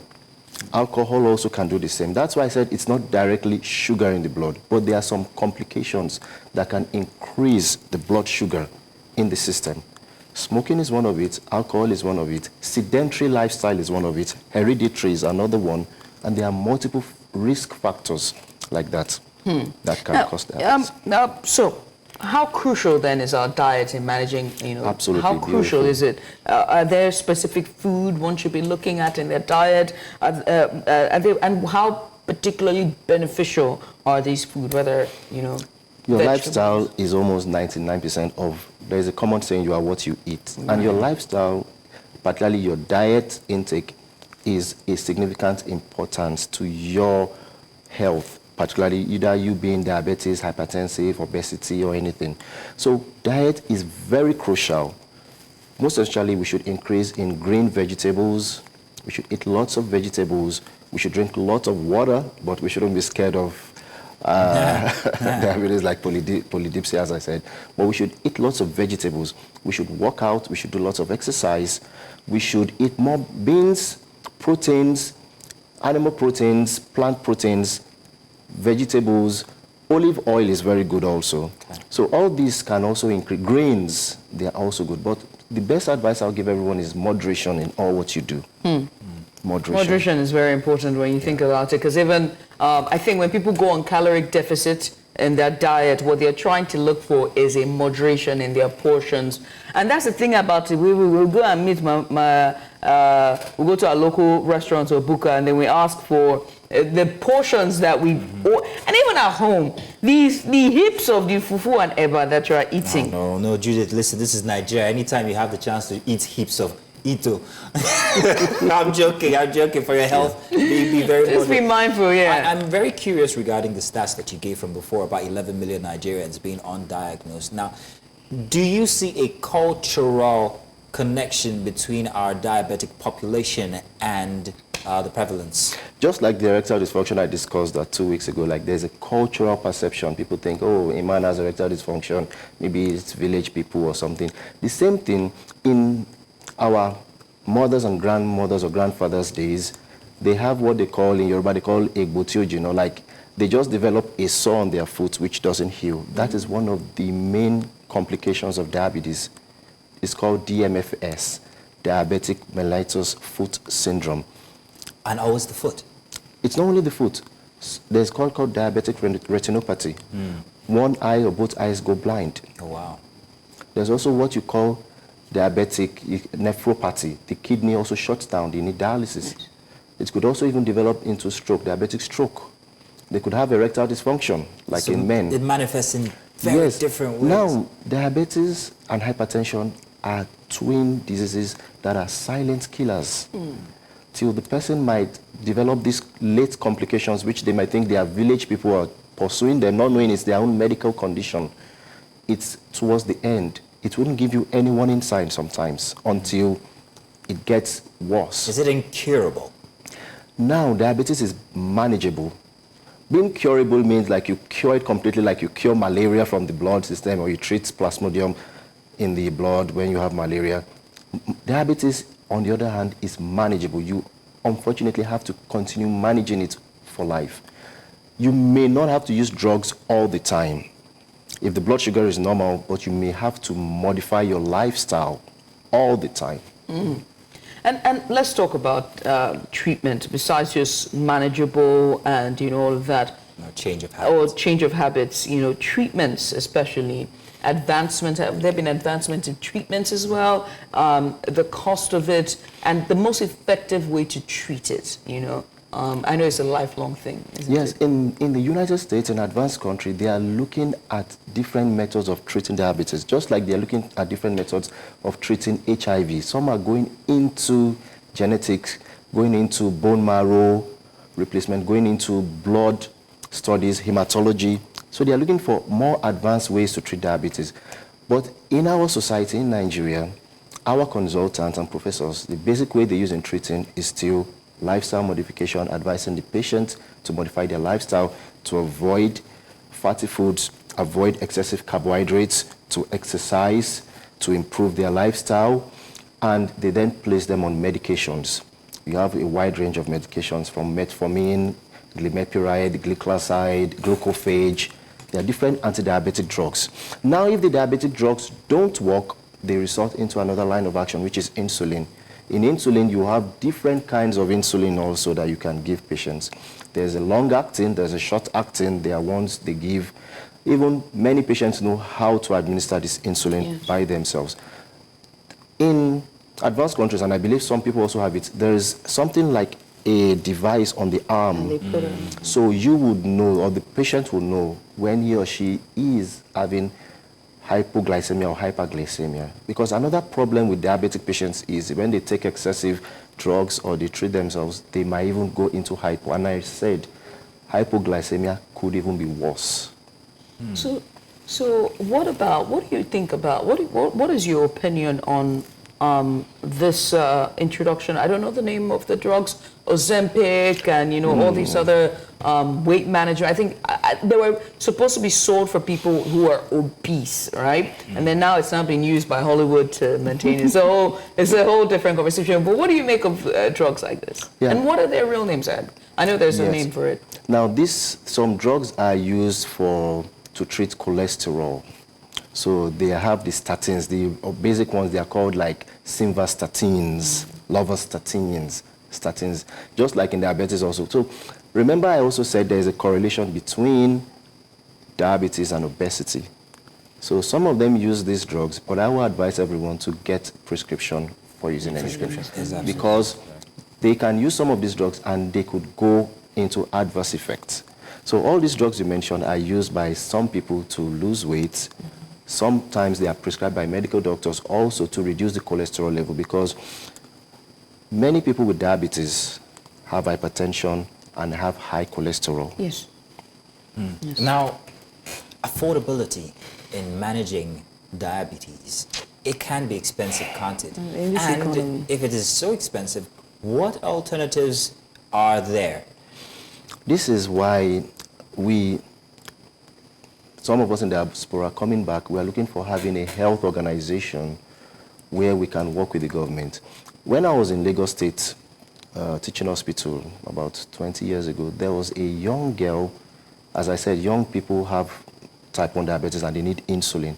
This girl passed away just because of insulin. And then insulin was maybe just 1,000 or 2,000 naira. Then now it may be even 100,000 just for insulin. So she died because of the cost of the insulin. No, they could not afford even 1,000 or 2,000 naira. She passed away. She had hyperglycemia, went into coma. Diabetes is very complex. You can also go into diabetic coma, DKA, diabetic coma. Yes, you go into diabetic coma, and that could also be another problem. So in some countries, Saudi Arabia, where I practiced before I went to US, health is 100% free. Qatar, Dubai, Kuwait, Canada, health is free. So someone with diabetes walks to the hospital, gets free treatment, free surgery. And on alternatives, are there herbs or local practices that could aid? Over there, the Chinese have been trying to sell their drugs. One thing the US does is FDA just approves if it is not going to be harmful or toxic to the body. So it is approved under food, just like our regular... All right, so the tax exemption is off it and it's more cheaper. Yes, they give them food. So all these herbs you talked about I don't have any problem with herbs as long as they are well regulated. Okay, interesting. Well, Doctor, I must say thank you, Thank you, for Dr. coming Yusuf. on. It's been quite an informative session today, and just understanding the causes, the treatment, and just lifestyle management when it comes to diabetes, and also the type 1 and type 2. Once again, thank you. Dr. Yusuf Harun is our guest today. He's been talking to us on Wellness Central. This is where we switch gears away from Wellness Central, and this time it's time for us to bring you our Weekend Warrior. And this weekend, we recognize the Nigerian Super Eagles as our Weekend Warriors, not for a victory on the pitch, but for their resilience and composure during an unexpected ordeal in Libya.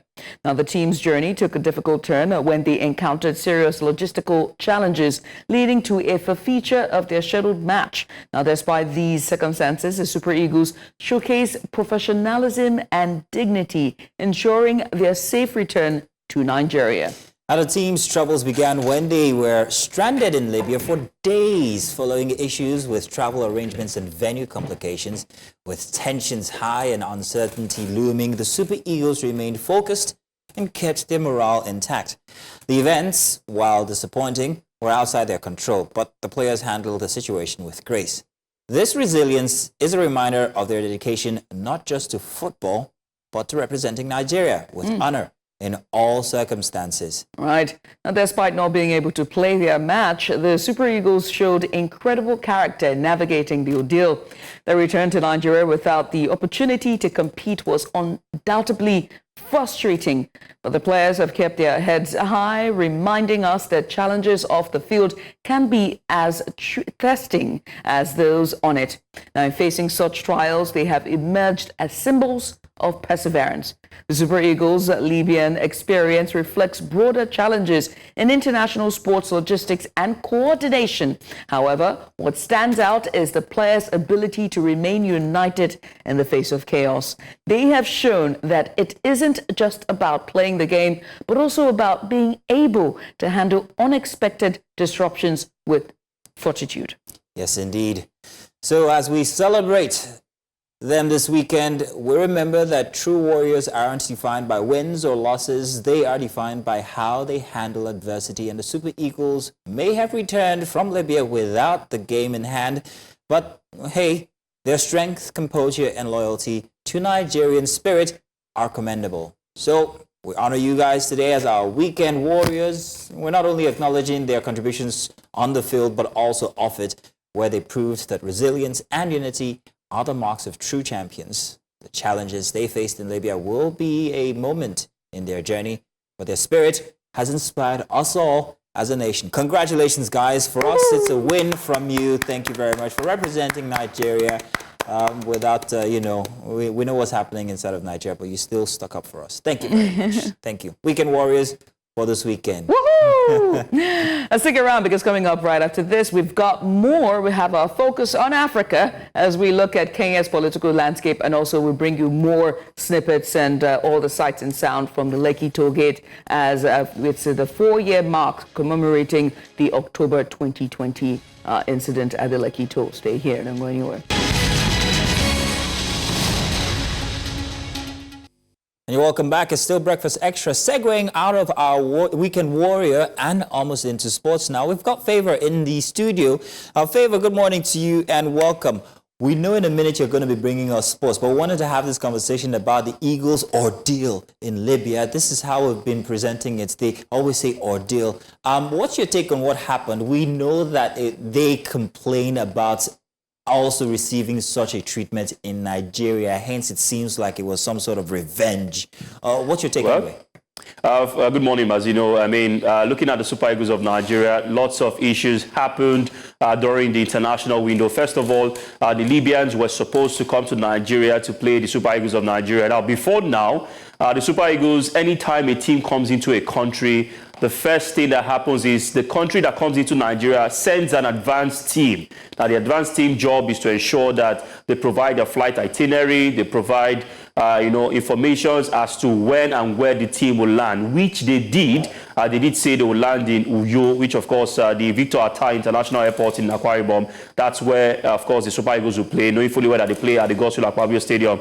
Now, on the day of departure for the Libyans, the NFF, through the FA of Akwa Ibom, did get a bus and also security to the airport to wait for them. Now, while waiting for the Libyans, 3 hours to landing, there was a communication from the Libyan team that they will be landing in Port Harcourt. Now, the question now lies, why are you landing in Port Harcourt? The agreement was to land in Uyo. Now, the carrier or the chartered aircraft by the Libyans, according to the arrangement was to land in Port Harcourt. Now, the NFF also tried to ensure that, okay, can't you just still fly the plane from Port Harcourt to Uyo? The pilots did also confirm that the fear that he has is just to get to Port Harcourt. Now, the next thing is for the NFF to see how they can, push the team and, ferry the team or carry the team to Uyo. The NFF also told them, okay, we're going to make sure the process of immigration will be very fast at the airport in Port Harcourt. We are also going to provide you buses and security from Port Harcourt to Uyo, which is about 2 hours, from that particular spot. The Libyans refused the buses given by the NFF and decided to charter their own bus.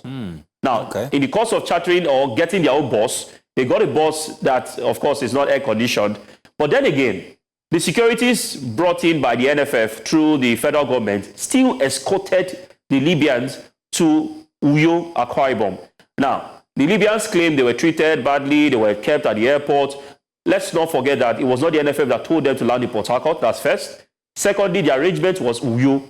And thirdly, if they were treated badly, they were not given proper buses and everything, how come the escorts still followed them from Port Harcourt to Uyo? So I think the Libyans have not been fair, were not fair in that particular statement. Let's not forget. But is it safe to say that they could have misconstrued all these happenings as our ineffectiveness when it comes to welcoming them into Nigeria? And could that also be responsible for the treatment that they gave the Nigerian team? Would you think this was tit for tat? Well, you know what? One thing I've also noticed again is the fact that when it comes to the Arab nation, whenever messages are sent back home, they take it hook, line, and sinker, and they come in unity to support the cause. Or like this part of the world whereby, even as much as we're saying this is what has happened, you see some people say, what if, but, and not the aspect of everyone coming together to support the cause.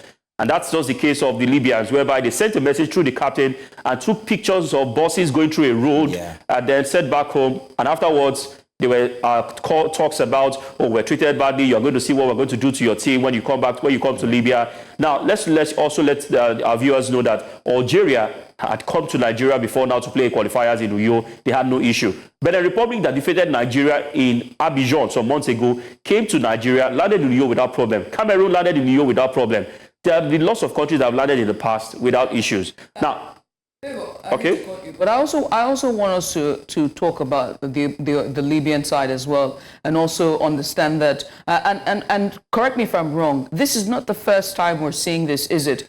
It might not be with the national team, but we've also seen this with their club side and their treatment with not just Nigeria, but also other African countries and African nations and their club side as well. Is this true? Yeah, very correct. I mean, we've seen it with Rivers United. They traveled to Benghazi to take on an African club side during the CAF Confederations Cup. They were treated badly. There were lasers in the stadium, tear gas, the smokes or fireworks by fans thrown into the pitch. We've also seen with Eyimba Football Club of Aba, they also faced the same thing in Libya. I mean, it's been more, some people say it's football antics, but I think it's beyond football antics. Is it Game of Thrones in Libya? As in you're throwing tear gas into the field? Are you seriously? Yes, of course. At the point in time, CAF had to ban the use of lasers. Now, you see where the players are playing on the field, you see these lasers being put in the faces of the goalkeepers or the players so that they will not be able to see the direction of the balls. These are some of the things that the Arab nations does. Anytime they welcome their team, most of the times they are very hostile. And I'm not going to come here and say that because, of course, I've experienced it before when I went to Egypt in 2021. And then other times that other of my colleagues and teams have gone to the North African side, they always try to make sure that things are difficult. But then let's just quickly fast forward to Nigeria going to Libya. Mm-hmm. They took a chartered aircraft from Uyo straight on to Libya. They were supposed to land in Benghazi. They had an advanced team waiting for them in Benghazi. Just about landing in the airspace of Benghazi, the pilot was told to divert his plane to Al Abrak. Now, Al Abrak is some 300 kilometers away from Benghazi by road. Now, the pilot did say he's a Tunisian pilot. I mean, one man who has got experience. He said he has little or no fuel to go away from Benghazi to Al Abrak. but he was told that it's from the higher authorities that the plane should be diverted from the airspace or from Benghazi to Al-Abrak. Al-Abrak is an airport for just Hajj. That's, of course, the Muslim time whereby they go to Mecca and then, of course, have a holy time. And that airport is not a functional airport. Now, the pilot had to risk the fuel he has to divert the plane to Al-Abrak and landed in Al-Abrak. Now, if the Libyans wanted to even say, okay, let's delay them for a while, these guys were not allowed to stamp their passports. They were locked inside the airport for hours without food, water, or Wi-Fi. And it was not even a case of football antics or you want to do a dark art of football. So it's more about, having to delay the team, about a lot of things that have happened. And I think that the NFF president, funny enough, in that particular aircraft, we had the deputy governor of Edo State, Philip Schweib, we had the NFF president and other dignitaries from the government and, of course, from the NFF. They tried their best to tell the Libyans, we need to get to Al-Abrak. They told the Super Eagles they will not guarantee them more security. And Al-Abrak to Benghazi by road is 3 hours. And guess what? Ghana and Sudan were supposed to play in Benghazi the next day. They were going to play in the afternoon while the Super Eagles would play in the night. Both aircraft landed in Benghazi. That same night, the Super Eagles plane was diverted to Al-Abrak. And what's FIFA, or rather CAF, doing in all of this? What's CAF saying? As I know that they said they were going to do an inquiry. Has there been any statement so far? Well, the statements CAF has released is the fact that they've already organized or created a committee that will look into this, an investigative committee, and they said that the match will not go as planned because the Libyans were already having plans to hold that game to probably do a walkover, and then the CAF, having a hold of that particular information, had to send a statement and say this match will not hold. Now, since that day, CAF has still been investigating the issue. They've also communicated to both FAs to submit their report on what really happened, so as to look at the two sides of the story and bring out a verdict. So I'm still waiting for CAF to bring out the verdict, but definitely holding a team for over 15 hours is not football, and I expect CAF to come down hard on the Libyan side. I mean, a lot of persons have said Nigeria refused to play. You can't put players in that torture for over 16 hours, and they are not guaranteed of security from Al-Abrak to Benghazi. What are the chances that when they get to the stadium, they'll be able to, be welcomed and not being treated, in a very terrible manner? Right. Well, I mean, Favor, many thanks for just simplifying this for us. We hope to hear justice, some sort of reprieve for our players and also those who have been treated in this very unfair and unjust manner when CAF puts out a statement. But hey, it's time for you to bring us the sports, bring us the news this hour. All right, thank you very much. And we'll, of course, go straight to our sports update at this time. Let's let you know that Nigeria's under-17 women's football team, the Flamingos, advanced to the quarterfinal of the FIFA Under-17 Women's World Cup with a 4-0 victory over Ecuador on Saturday. Now, Shakirat Moshood opened the scoring from the spot in the 26th minute following a foul on captain Taiwo Afolabi. Hamani Chidi extended the lead in the second half, netting in the 54th minute, while Peace F. Young added a third after a defensive mistake. Moshood sealed the win with a second goal in added time. With 2 wins from 2 matches and a goal difference of 7+, Nigeria is through to the last 8 ahead of their final group game against host nation Dominican Republic.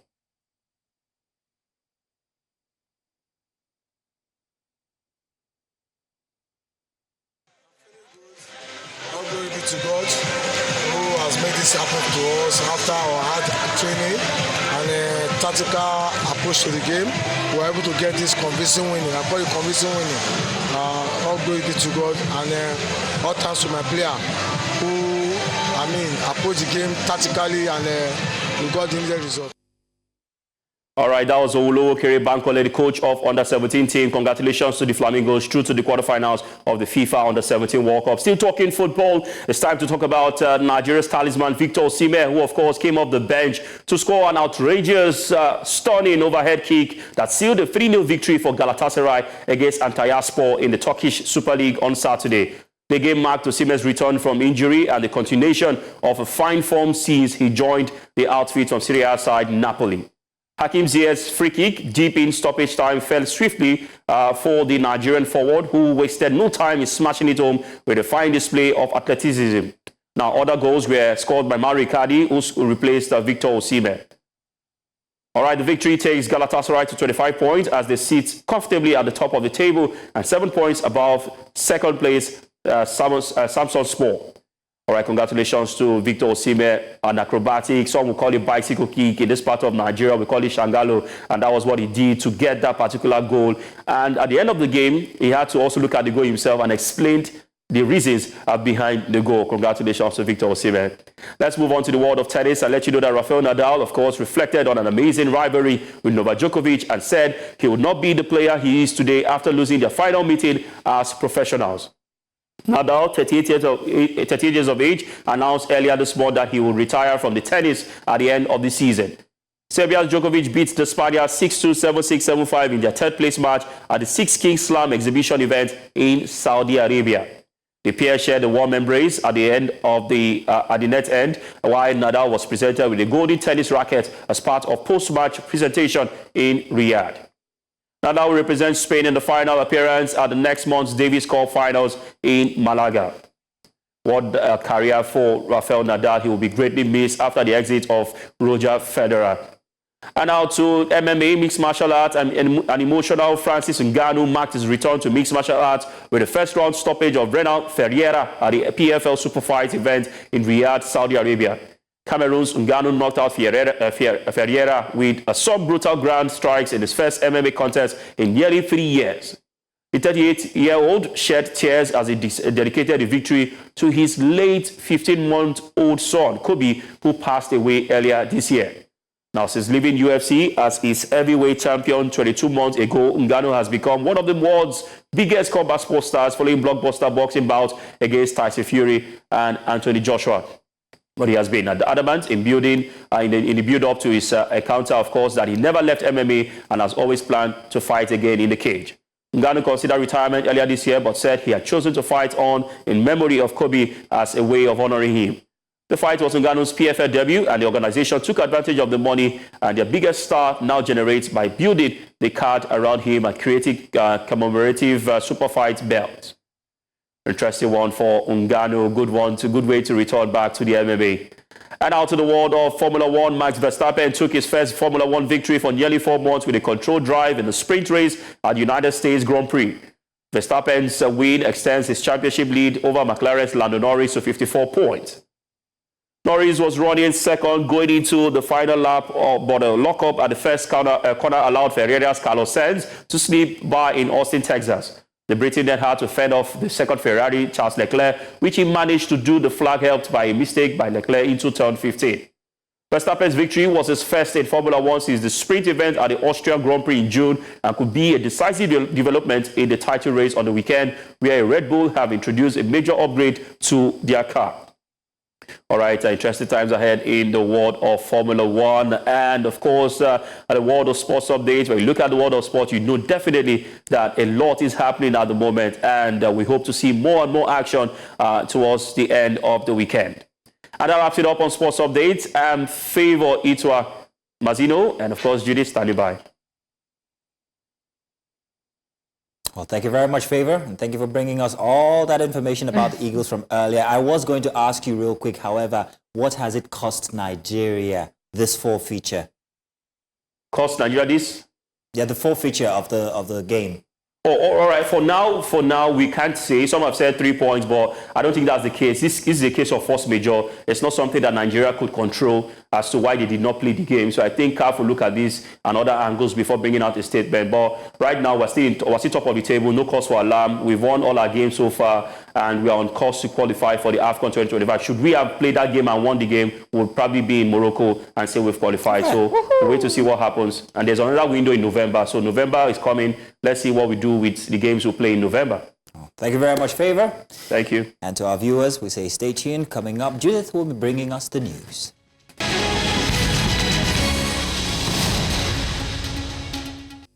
And it's time for us to bring you the breakfast headlines for this hour. Today, October 20th, 2024, marks a significant and solemn day in Nigeria's ongoing struggle for liberty and justice against police brutality. The #EndBadGovernance movement is holding a memorial procession at the Lekki Toll Gate in Lagos to honor the victims of the alleged massacre that took place 4 years ago during the #EndSARS protests. The #EndSARS movement, which began in October 2020, aimed to put an end to decades of police brutality in Nigeria particularly by the Special Anti-Robbery Squad, SARS, and other law enforcement agencies, which disproportionately targeted young people. Today's memorial will include speeches, prayers, and a wreath-laying ceremony to pay tribute to the victims and support their families in remembering those who lost their lives during the protests. In the meantime, President Bola Tinubu has returned to the country after weeks of annual leave in the United Kingdom and Paris, France. Tinubu arrived at the Nnamdi Azikiwe International Airport in Abuja Saturday evening after his walking leave. The UK becomes Tinubu's 27th foreign destination since he assumed office about 16 months ago and his fourth trip to the country. Kwara State Governor Malam Abdulrahman Abdulrazak has approved the implementation of the new minimum wage of 70,000 naira in line with the federal government's directive. The announcement was made on Saturday by the Commissioner for Finance, Dr. Hawa Nuru, who confirmed that the wage increase will be applied across the state's public service effective from October 2024. Dr. Nuru, who also co-chairs the state's minimum wage committee, expressed gratitude to the governor for granting the committee full autonomy to reach a consensus that benefits all parties involved.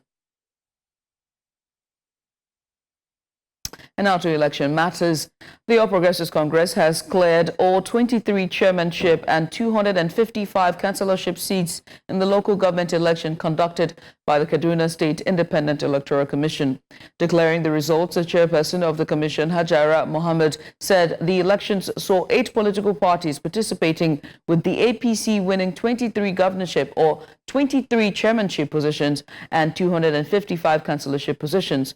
The Kaduna State Governor, Ubar Isani, expressed satisfaction with the peaceful conduct of the elections across the state. Officers have filed their reports, and at the end of the exercise, 23 won chairmanship position and 255 won councillorship position. The 23 local government returning officers and 255 ward returning officers have declared the results in their respective constituency and submitted their results in accordance with the law alongside the electoral officers. By the power vested on the commission, I hereby wish to confirm the result earlier collected and returned by the returning officers. And now it's for us to bring you sights and sounds from the Lekki Toll Gate, the venue for the procession or proposed procession for today to mark the 4th year anniversary of the 2020 October 20th attack during the hashtag #NSAS protests. With the scenes that you're seeing there, we are yet to confirm who are those that are put there in that what seems to be a metal container. We do not know if this is a Black Maria or a boss, but they are being held there.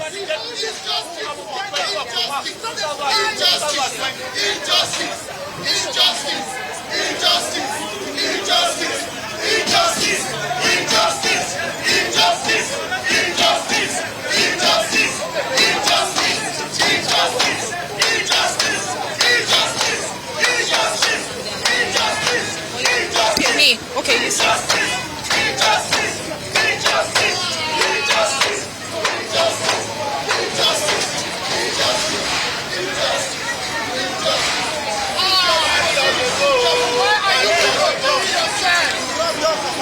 What are you doing to your friends? Are you working for your friends? Where is your parents?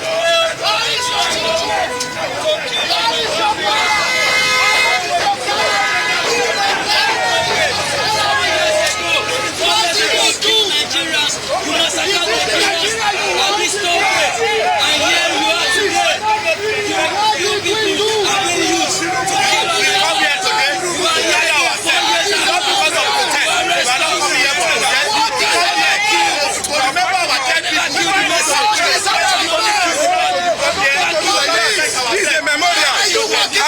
Arrested now. Where the area commander of Island? So I'm going to meet the likes minds of people inside the Black Maria. Solidarity forever. Look at by struggle. Freedom come by struggle. Don't order me like that. You stop my friend. By struggle. If I don't have personal right to come and deliver with the next one, open it for me.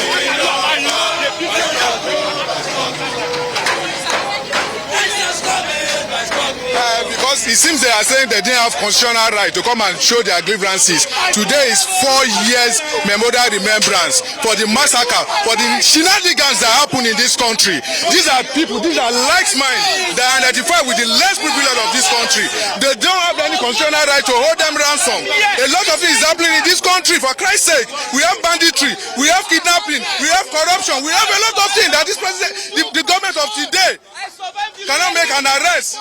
Look at the way they treat a fellow Nigerians. They should open the black matter and get me arrested. You kidnap my phone. Police do something. I was beaten by police. Because I came to cry out for the death of my brothers and sisters.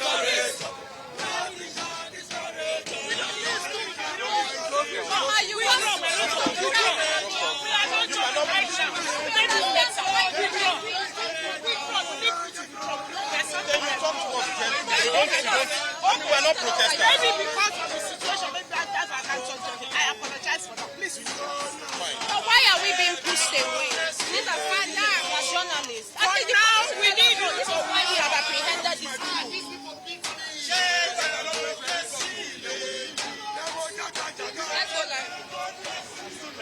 Let's go like Matthew.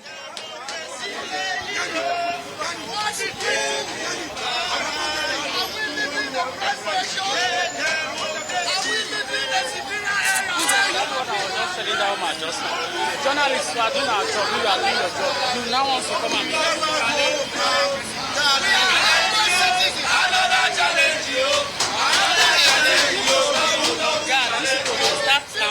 And we just brought you live update there, live visuals from the scenes happening now at the Lekki Toll Gate there. What you are seeing on your screen is the Black Maria of the Lagos Task Force, Lagos State Task Force that have held what seem to be demonstrators ahead of the proposed procession to mark the 4th year anniversary of the alleged shootout there at the Lekki Toll Gate during the hashtag #EndSARS protest. We're going to have a correspondent join us shortly. Bettina Unweli, she has been live at the toll there, just covering the events as they unfold. Bettina, a very good morning to you. What's the latest? And tell us what's going on behind you.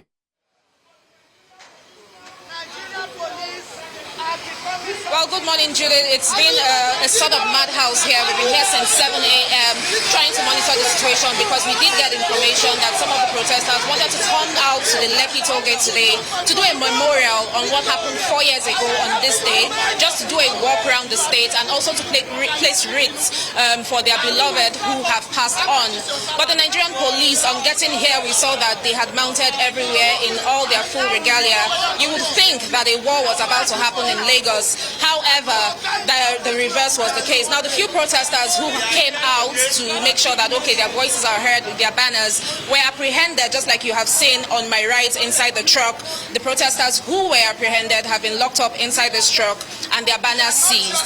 Even the Nigerian police have already tried to dismiss us from here, telling us that the journalists need to leave because we are not needed here. We are still trying to combat that because in no country, in no sane climate have I seen where such situations are taking place and the media are being sent away or tried to be scared away because of whatever reason. So we are still here monitoring the situation. But I would say that as Nigerians, if protesters decide that they want to do a peaceful walk, then it shouldn't be a big deal unless there's something more that the government is up to. And one has to ask, right, why are they being held, those that are held now and the truck behind you? What is the reason for being held?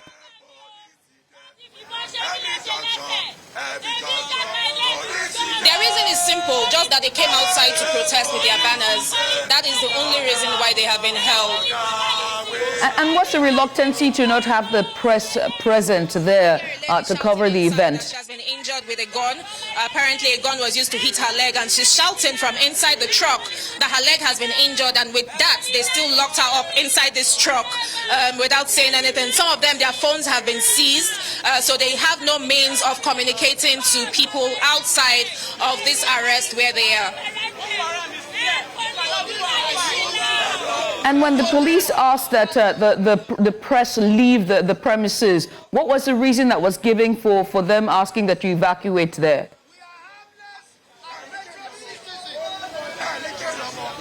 No reason whatsoever. I personally asked and I said, okay, even if there's a reason, at least share with us so we know that, okay, the police, they're doing their job and we also have to give them room to do their job. But the lady just said no, that they just don't need us here and that we need to leave.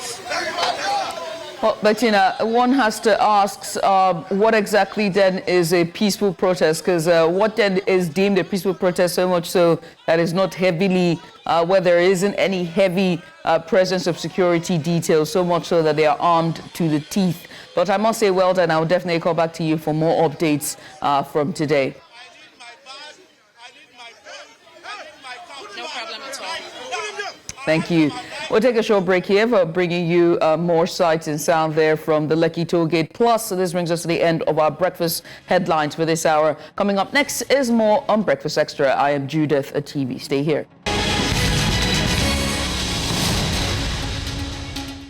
Welcome inside our Focus Africa segment. Today, Kenya's political landscape has taken a dramatic turn with the recent dismissal of Deputy President Rigathi Gachagua. On October 18, 2024, the Kenyan Parliament officially approved the appointment of a new Deputy President following Gachagua's removal. This unprecedented decision has sparked significant conversation across the country, raising questions about the future of political stability in Kenya. Gachagua's dismissal comes amid growing tensions within the government, and the implications of this move are expected to reverberate across both political and economic spheres in the coming months. The new deputy president, handpicked by President William Ruto himself, is now tasked with restoring public confidence and ensuring the government maintains focus on its agenda. The political reshuffle has opened up intense debate regarding the balance of power within Kenya's leadership, as well as the strategic implications for the country's upcoming 2027 elections. With this sudden shift, many Kenyans are left wondering what this change means for governance and the policies being rolled out by the Ruto administration. And so to help us unpack the situation, we are joined by Tele Nzumo. He's a program officer at Seaside Place, and he will provide insights into the unfolding political drama and its possible ramifications for Kenya's democracy. Tele, many thanks for joining us. We appreciate you for doing this with us. Let's get started, shall we? One has to ask, what are the key reasons behind Gachagua's dismissal? And just how is this, reflective of the current political climate in Kenya? Thank you, Pastor, for having me. I think that the main reason, the only reason for what is happening is that this has been is a political issue. Clearly, there were some problems between the president and his deputy.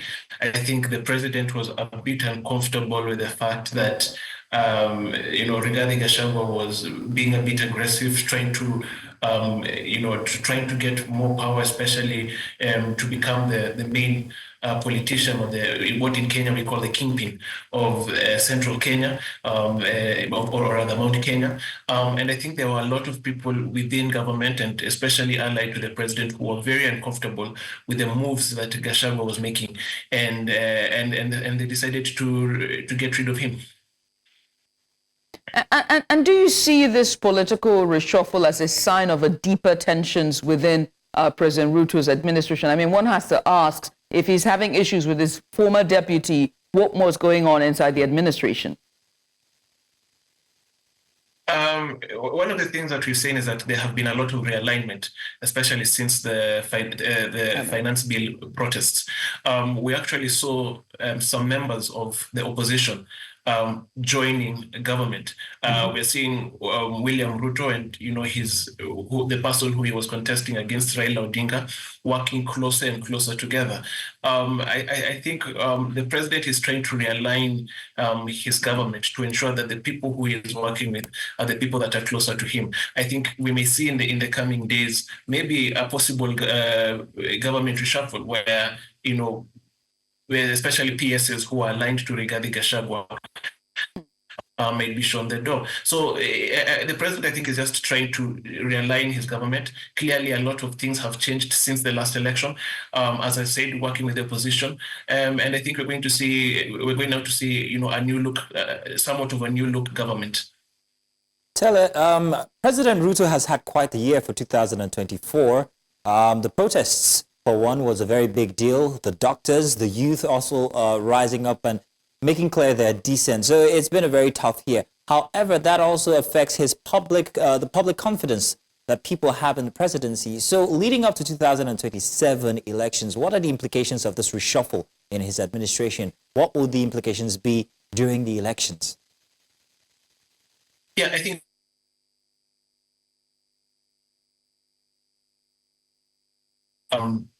Rigathi Gachagua comes from the Mount Kenya region. And it's going to be interesting to see, number one, there are some politicians who were aligned with Rigathi Gachagua who actually voted against his impeachment. It's going to be important to see how do they actually react. The second thing is actually the position of the former president.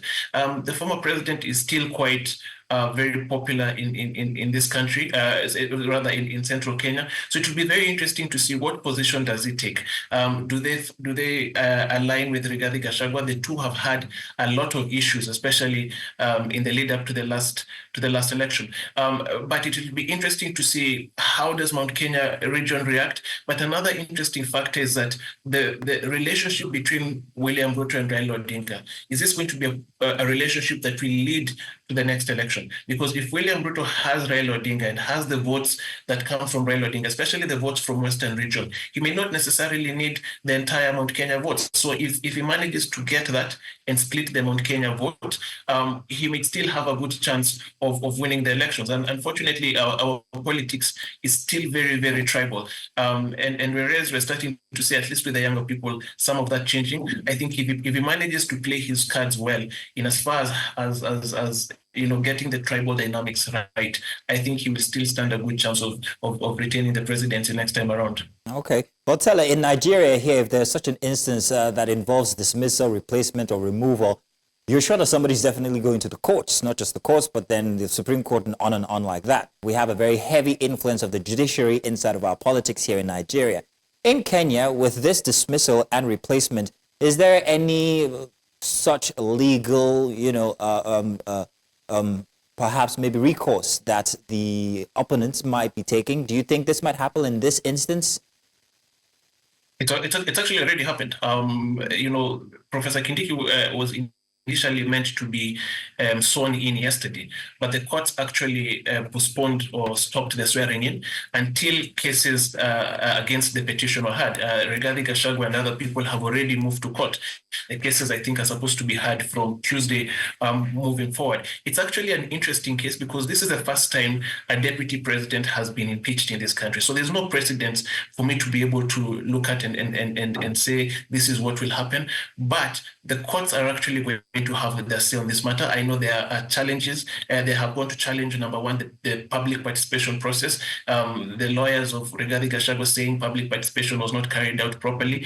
Secondly, there's also the question as to whether the fact that he was sick and he wasn't actually allowed, or rather he claimed to be sick and he wasn't allowed to be cross-examined, whether that will also pose a challenge. So we're in uncharted territory, but it will be interesting to see what the High Court says, and it's very possible that indeed this matter might lead up to the Supreme Court, and the Supreme Court might have the final say on this issue. Right.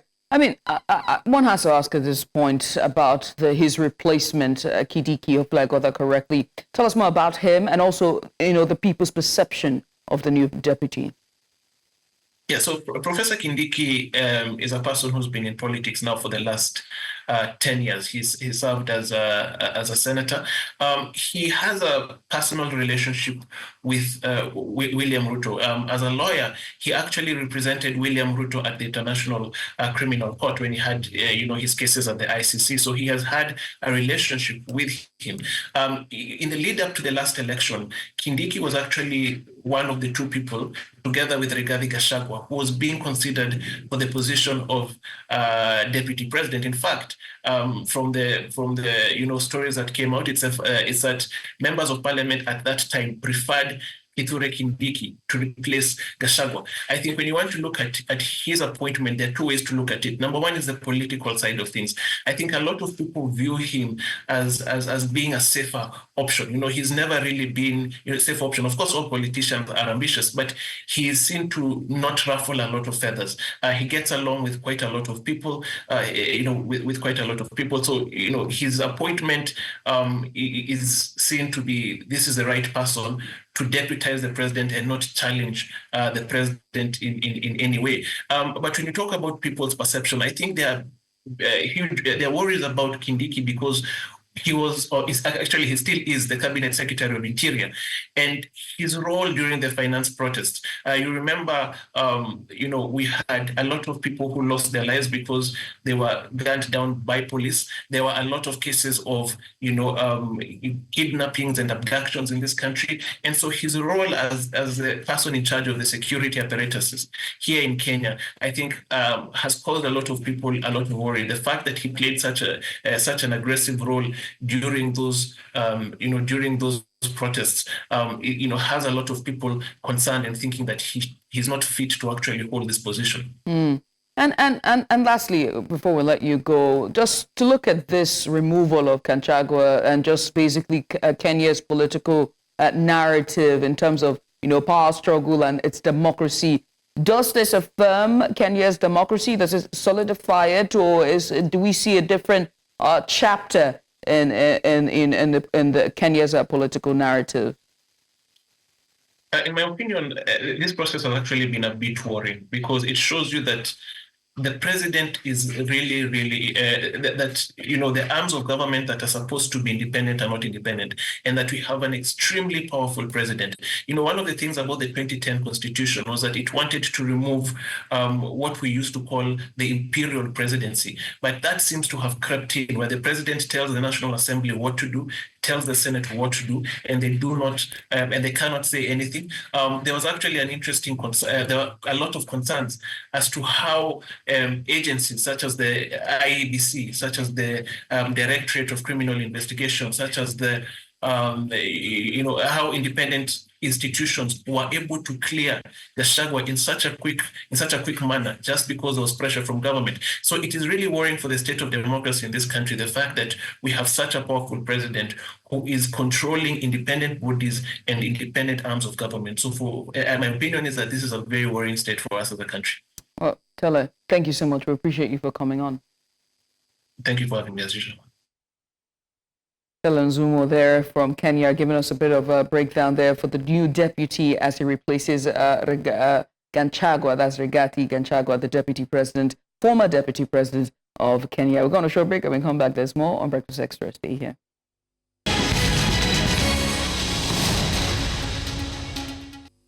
On our extra special, today's edition of Breakfast Extra. Now, today we dive into a critical and pressing issue, human trafficking. Now, according to 2023 Trafficking in Persons report from the U.S. State Department, Nigeria has been identified as a significant source and destination country for trafficking, with vulnerable populations being exploited for various purposes, including forced labor and sexual exploitation. Now, the report highlights the complex interplay of factors contributing to this crisis, such as economic instability, corruption, and weak enforcement of laws designed to combat trafficking. The need for comprehensive strategies and also collaborative efforts to combat this issue has never been more urgent. In West Africa, the situation is particularly dire, with trafficking networks operating across borders, preying on marginalized communities. While the Nigerian government has made some progress in tackling trafficking, significant challenges remain, including insufficient resources, lack of victim support services, and the need for greater awareness among the public. And now today we are joined, or we will be joined, by News Central Special Correspondent on Investigative Journalism, Marshal Anthony Onenye, who is in the process of releasing a highly anticipated investigative piece on child trafficking in Nigeria. In this case, the mother of 2 teenage boys in Lagos. Now, the boys were made, or rather, they who reside in Ikota resettlement estate in Lagos were reportedly lured and abducted by unidentified individuals who promised them jobs, but instead have trafficked them to Ghana. Now, this reminds us of a case from here in Nigeria, in the Niger Delta, where we had a certain phrase coined out of the entire thing called Hustle Kingdom. Well, let's take a look at Marshall's piece here, and when we get back, we'll be having that conversation with him. We arrive at Qatar Resettlement Estate in Lagos State, where Mrs. Rosemary Nenna Duriji was waiting to speak to us about the disappearance of her son Daniel Duriji, who's been missing for over 3 weeks. How are you? I'm fine, sir. Mrs. Duriji, a petty trader who deals in second-hand clothing in Ikota, says her son Daniel and his friend Zeal left with a stranger who had promised to land them acting roles in a movie under production. Daniel and Zeal were to return that evening. 3 weeks after that day, they both are still missing. This is where you stay, right? Yes, sir. This way. With your son? Yes, sir. How many of you live in this apartment? 4 of my children and myself, so, making 5. Was he taken from this apartment? Actually, I was outside doing some things in my business. One of his friends came. He told him that they are going out to go and art film. Not to know that this is the word that the man that want to take them to Ghana, that put in their mind that they should deceive the parents, not to tell the parents the truth where they are going. My son did not tell me where he's going. He deceived me, telling me that he want to go. They are going to where they are shooting film. If you know what happened, they are telling us that they are right now in Ghana. I said Ghana. Not to know that the man that took them to Ghana have already made arrangement and tell them what they will tell the parents, how they will deceive the parents, that they should not tell the parents truth where they are going to. That's how we see everything. Since 3 weeks till now, we keep on looking for these children. Before you know what happened, my son keep on showing his picture at Instagram, telling us that they are at Ghana and they are crying and telling us that we should help them out where they are. That where they are, that place is not suiting them.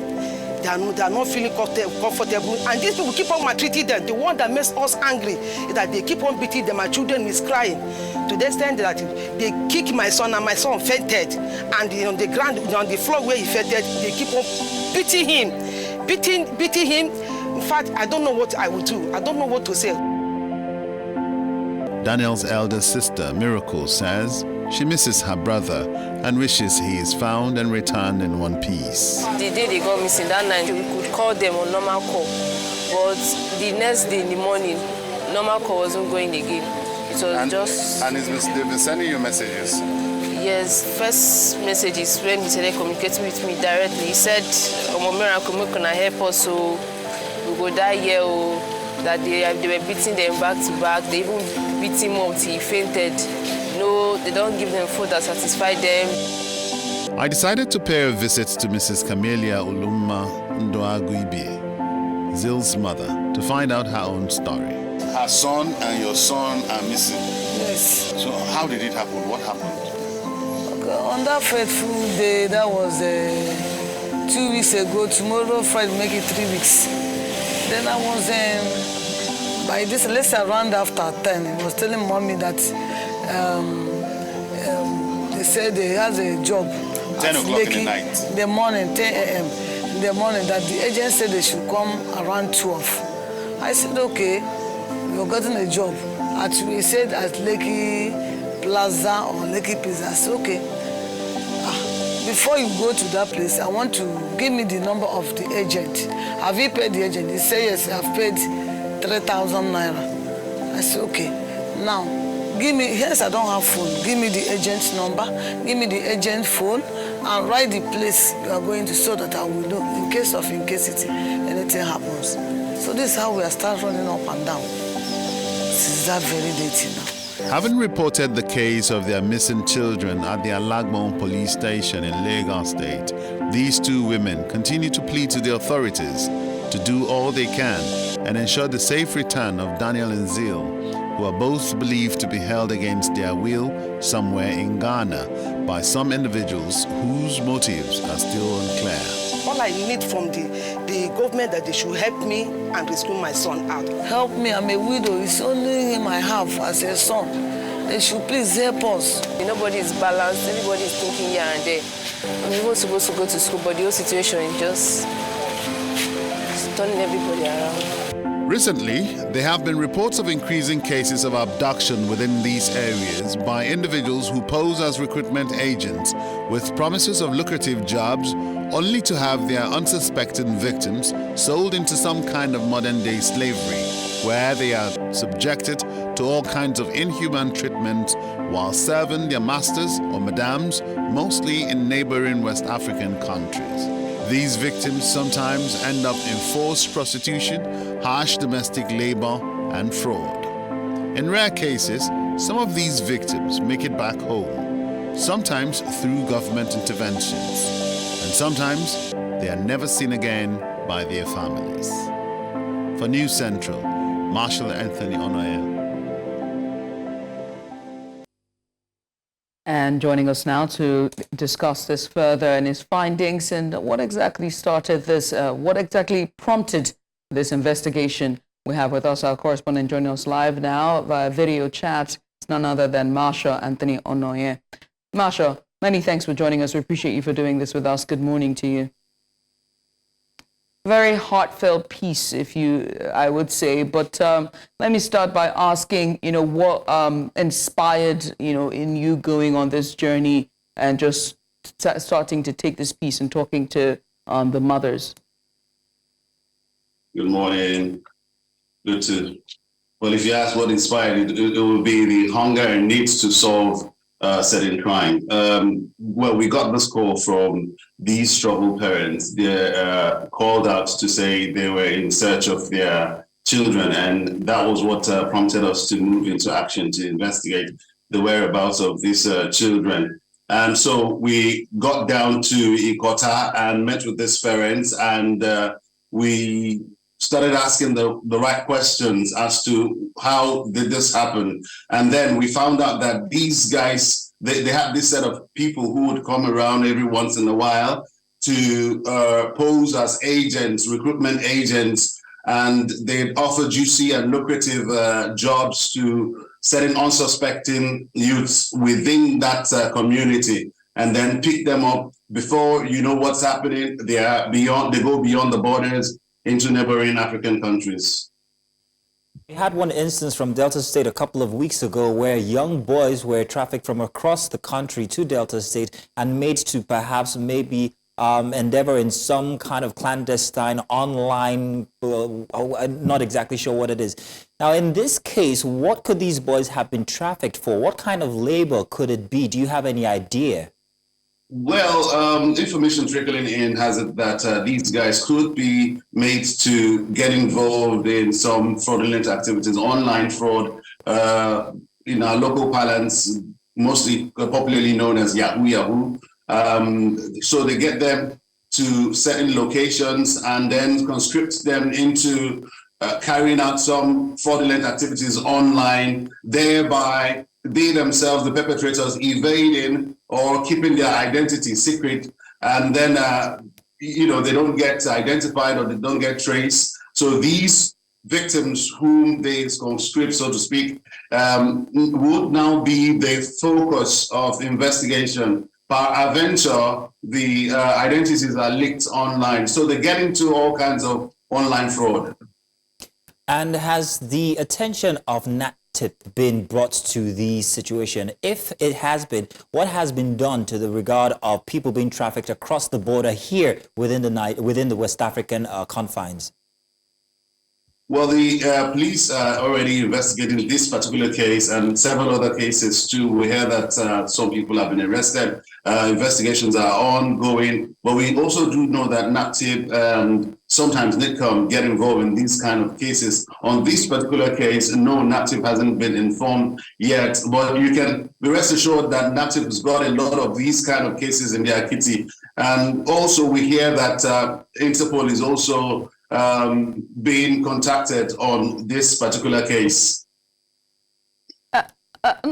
Marshall, I have to ask, just watching the snippets there from your piece and then hearing the second mother, Zill's mother, saying that she doesn't have a phone. And then she asked her son to give the telephone number of the agent to her so she could be certain that at least she has a contact of that of her son or who she's going to work with. It makes me wonder about the role or the contributing factor that is that our socioeconomic situation that we find ourselves in, the soaring cost of living crisis, and how it plays into, the trafficking of vulnerable people and the vulnerable people of our population into such incidents like we've seen. Yes, it also makes me wonder. You talked about you cited the case of Zeal, whose mother hasn't got a phone, and her economic status and social status. The case of Daniel as well. The sister made us to understand that, and the day they got missing or the day they got abducted, Miracle, Daniel's elder sister, was in touch with the boy. And he was saying he was supposed to, this is a boy who's just been offered admission into University of Calabar. And he said he'll rather go work than to have his parents spend money to send him to the university to study. And he was asking in a chat, he asked his sister, what will come out of that education after mommy spends all of his money, So he said he would rather go hustle than go get to be a student in the University of Calabar. It's very interesting how education is always very shunned at. Like it is a tool to for economic advancement. Whatever it is, you must at least have some level of education for you to advance. But then when you hear a statement like this, it begs to just wonder what has happened to our educational system. But away from that, you said something in your submission earlier about how these agents come to areas like these, and they're known to come to those places like these. Besides the families that you spoke to, were you able to speak to residents who were able to identify these agents? Were you able to speak to the agents themselves, or at least track down one of them? Yes, not agents, but yes, we were able to speak to several other residents, and we were able to speak to several other actors or people that are expected to be very instrumental to the investigation, but we cannot give all of the information we have because, like I said, it's what you have is just a snippet of the entire package. And because investigation is ongoing, we cannot let out most of the information we have. But yes, we spoke with several other persons who gave us some information. Whether or not some agents are being tracked, I might not be able to give out that information at this moment, but be rest assured that there are several other information on this particular piece. And I have to ask you, because we're pretty much out of time, but when does this premiere? When are we going to get the full, at least first episode, so that our viewers can be well prepared to catch it? Hoping that the investigative team would move to action as quickly as possible and get these children rescued as well and the culprits arrested. We're hoping to land a break in this particular investigation, and when that does happen, we would be at liberty to bring all the facts and all the sides to the public domain. Well, thank you very much, Marshall Ononye, for bringing us that very interesting piece there, and of course choosing Breakfast Extra to at least launch the first bit of that investigative piece that you put out. Thank you once again. And now we'll be going back to our correspondent who is still at the venue for the commemoration of the End SARS 2020 protest. Bettina, good morning once again. Please, would you give us an update of what's happening currently at the Lekki tolls?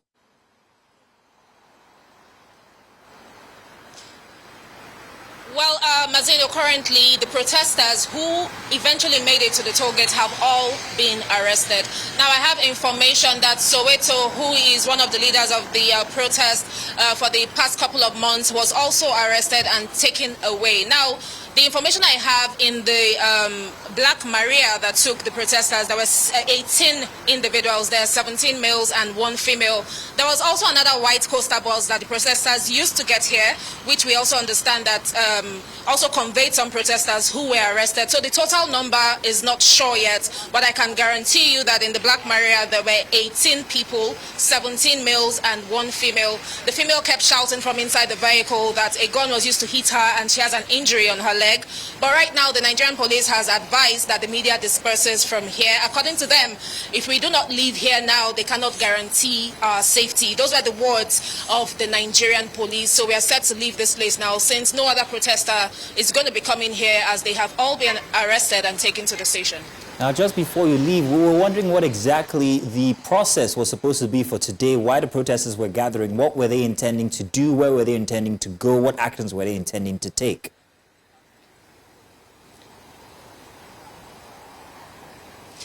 All right, from the information that we got, they were just supposed to have a walk, a procession to show that, okay, we remember this day, we remember the happenings of this day, and as such, we don't want the fallen soldiers which fought for this cause to just go unremembered. They were also going to place flowers in certain positions just to commemorate the remembrance of October 2020. But on getting here, before they could even do anything, their banners were seized and they were thrown inside the vehicle and just whisked away. The Commissioner of Police was here. He's still here. We tried speaking to him, waited almost 30 minutes, but he sent a subordinate to tell us that he was not speaking, and also instructed that his subordinate say nothing to the press and asked us to leave.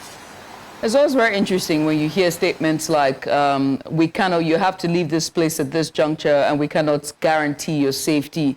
And it begs to ask the question, what exactly is your role and responsibility? But Tina, I have to ask, for those that were carted away in the truck, where were they headed to? Did you get any information as to where they were going? No information has been given. We have asked questions. We have tried to find out information. We've been fishing, but everybody seems to keep blocking us. The police have already told us that we have to leave. And if you remember very well, the last protest that was held here at the Lekki Toll Gate, when my senior colleague was also harassed, the last statement that he got before he was harassed was that he has to leave. If not, they cannot guarantee his safety. So I don't want a repeat incident to happen today. But I can tell you that there is something very fishy, because why can you not talk to the media people in your country? Why are you shutting us out, and why are you trying to suppress us from speaking on what is happening? Well, press suppression has been something that we continually discuss here on the program. But Tina, I want to guarantee your safety, and I want you to be back at the office with me, okay? So I'll see you soon, okay? Bettina Willie there, our correspondent live from the Lekki Toll there, just giving us a bit of update as the 4-year anniversary of the alleged attack at the Lekki Toll Gate during the hashtag End SARS protest on 20th of October 2020. Well, here's where we draw the curtains for today's show. Indeed. I've enjoyed the weekend. Thank you very much. You enjoyed it? I was walking home. I did enjoy it, even if it was work. It's just a service provision we didn't enjoy from last week. Tell you guys what, we'll see you guys again during the week, and especially next week, Saturday, from start at 8 p.m. But 8 a.m. 8 a.m. See? Someone who enjoy the weekend. Yeah. Ladies and gentlemen, here's our takeout for the weekend. Goodbye.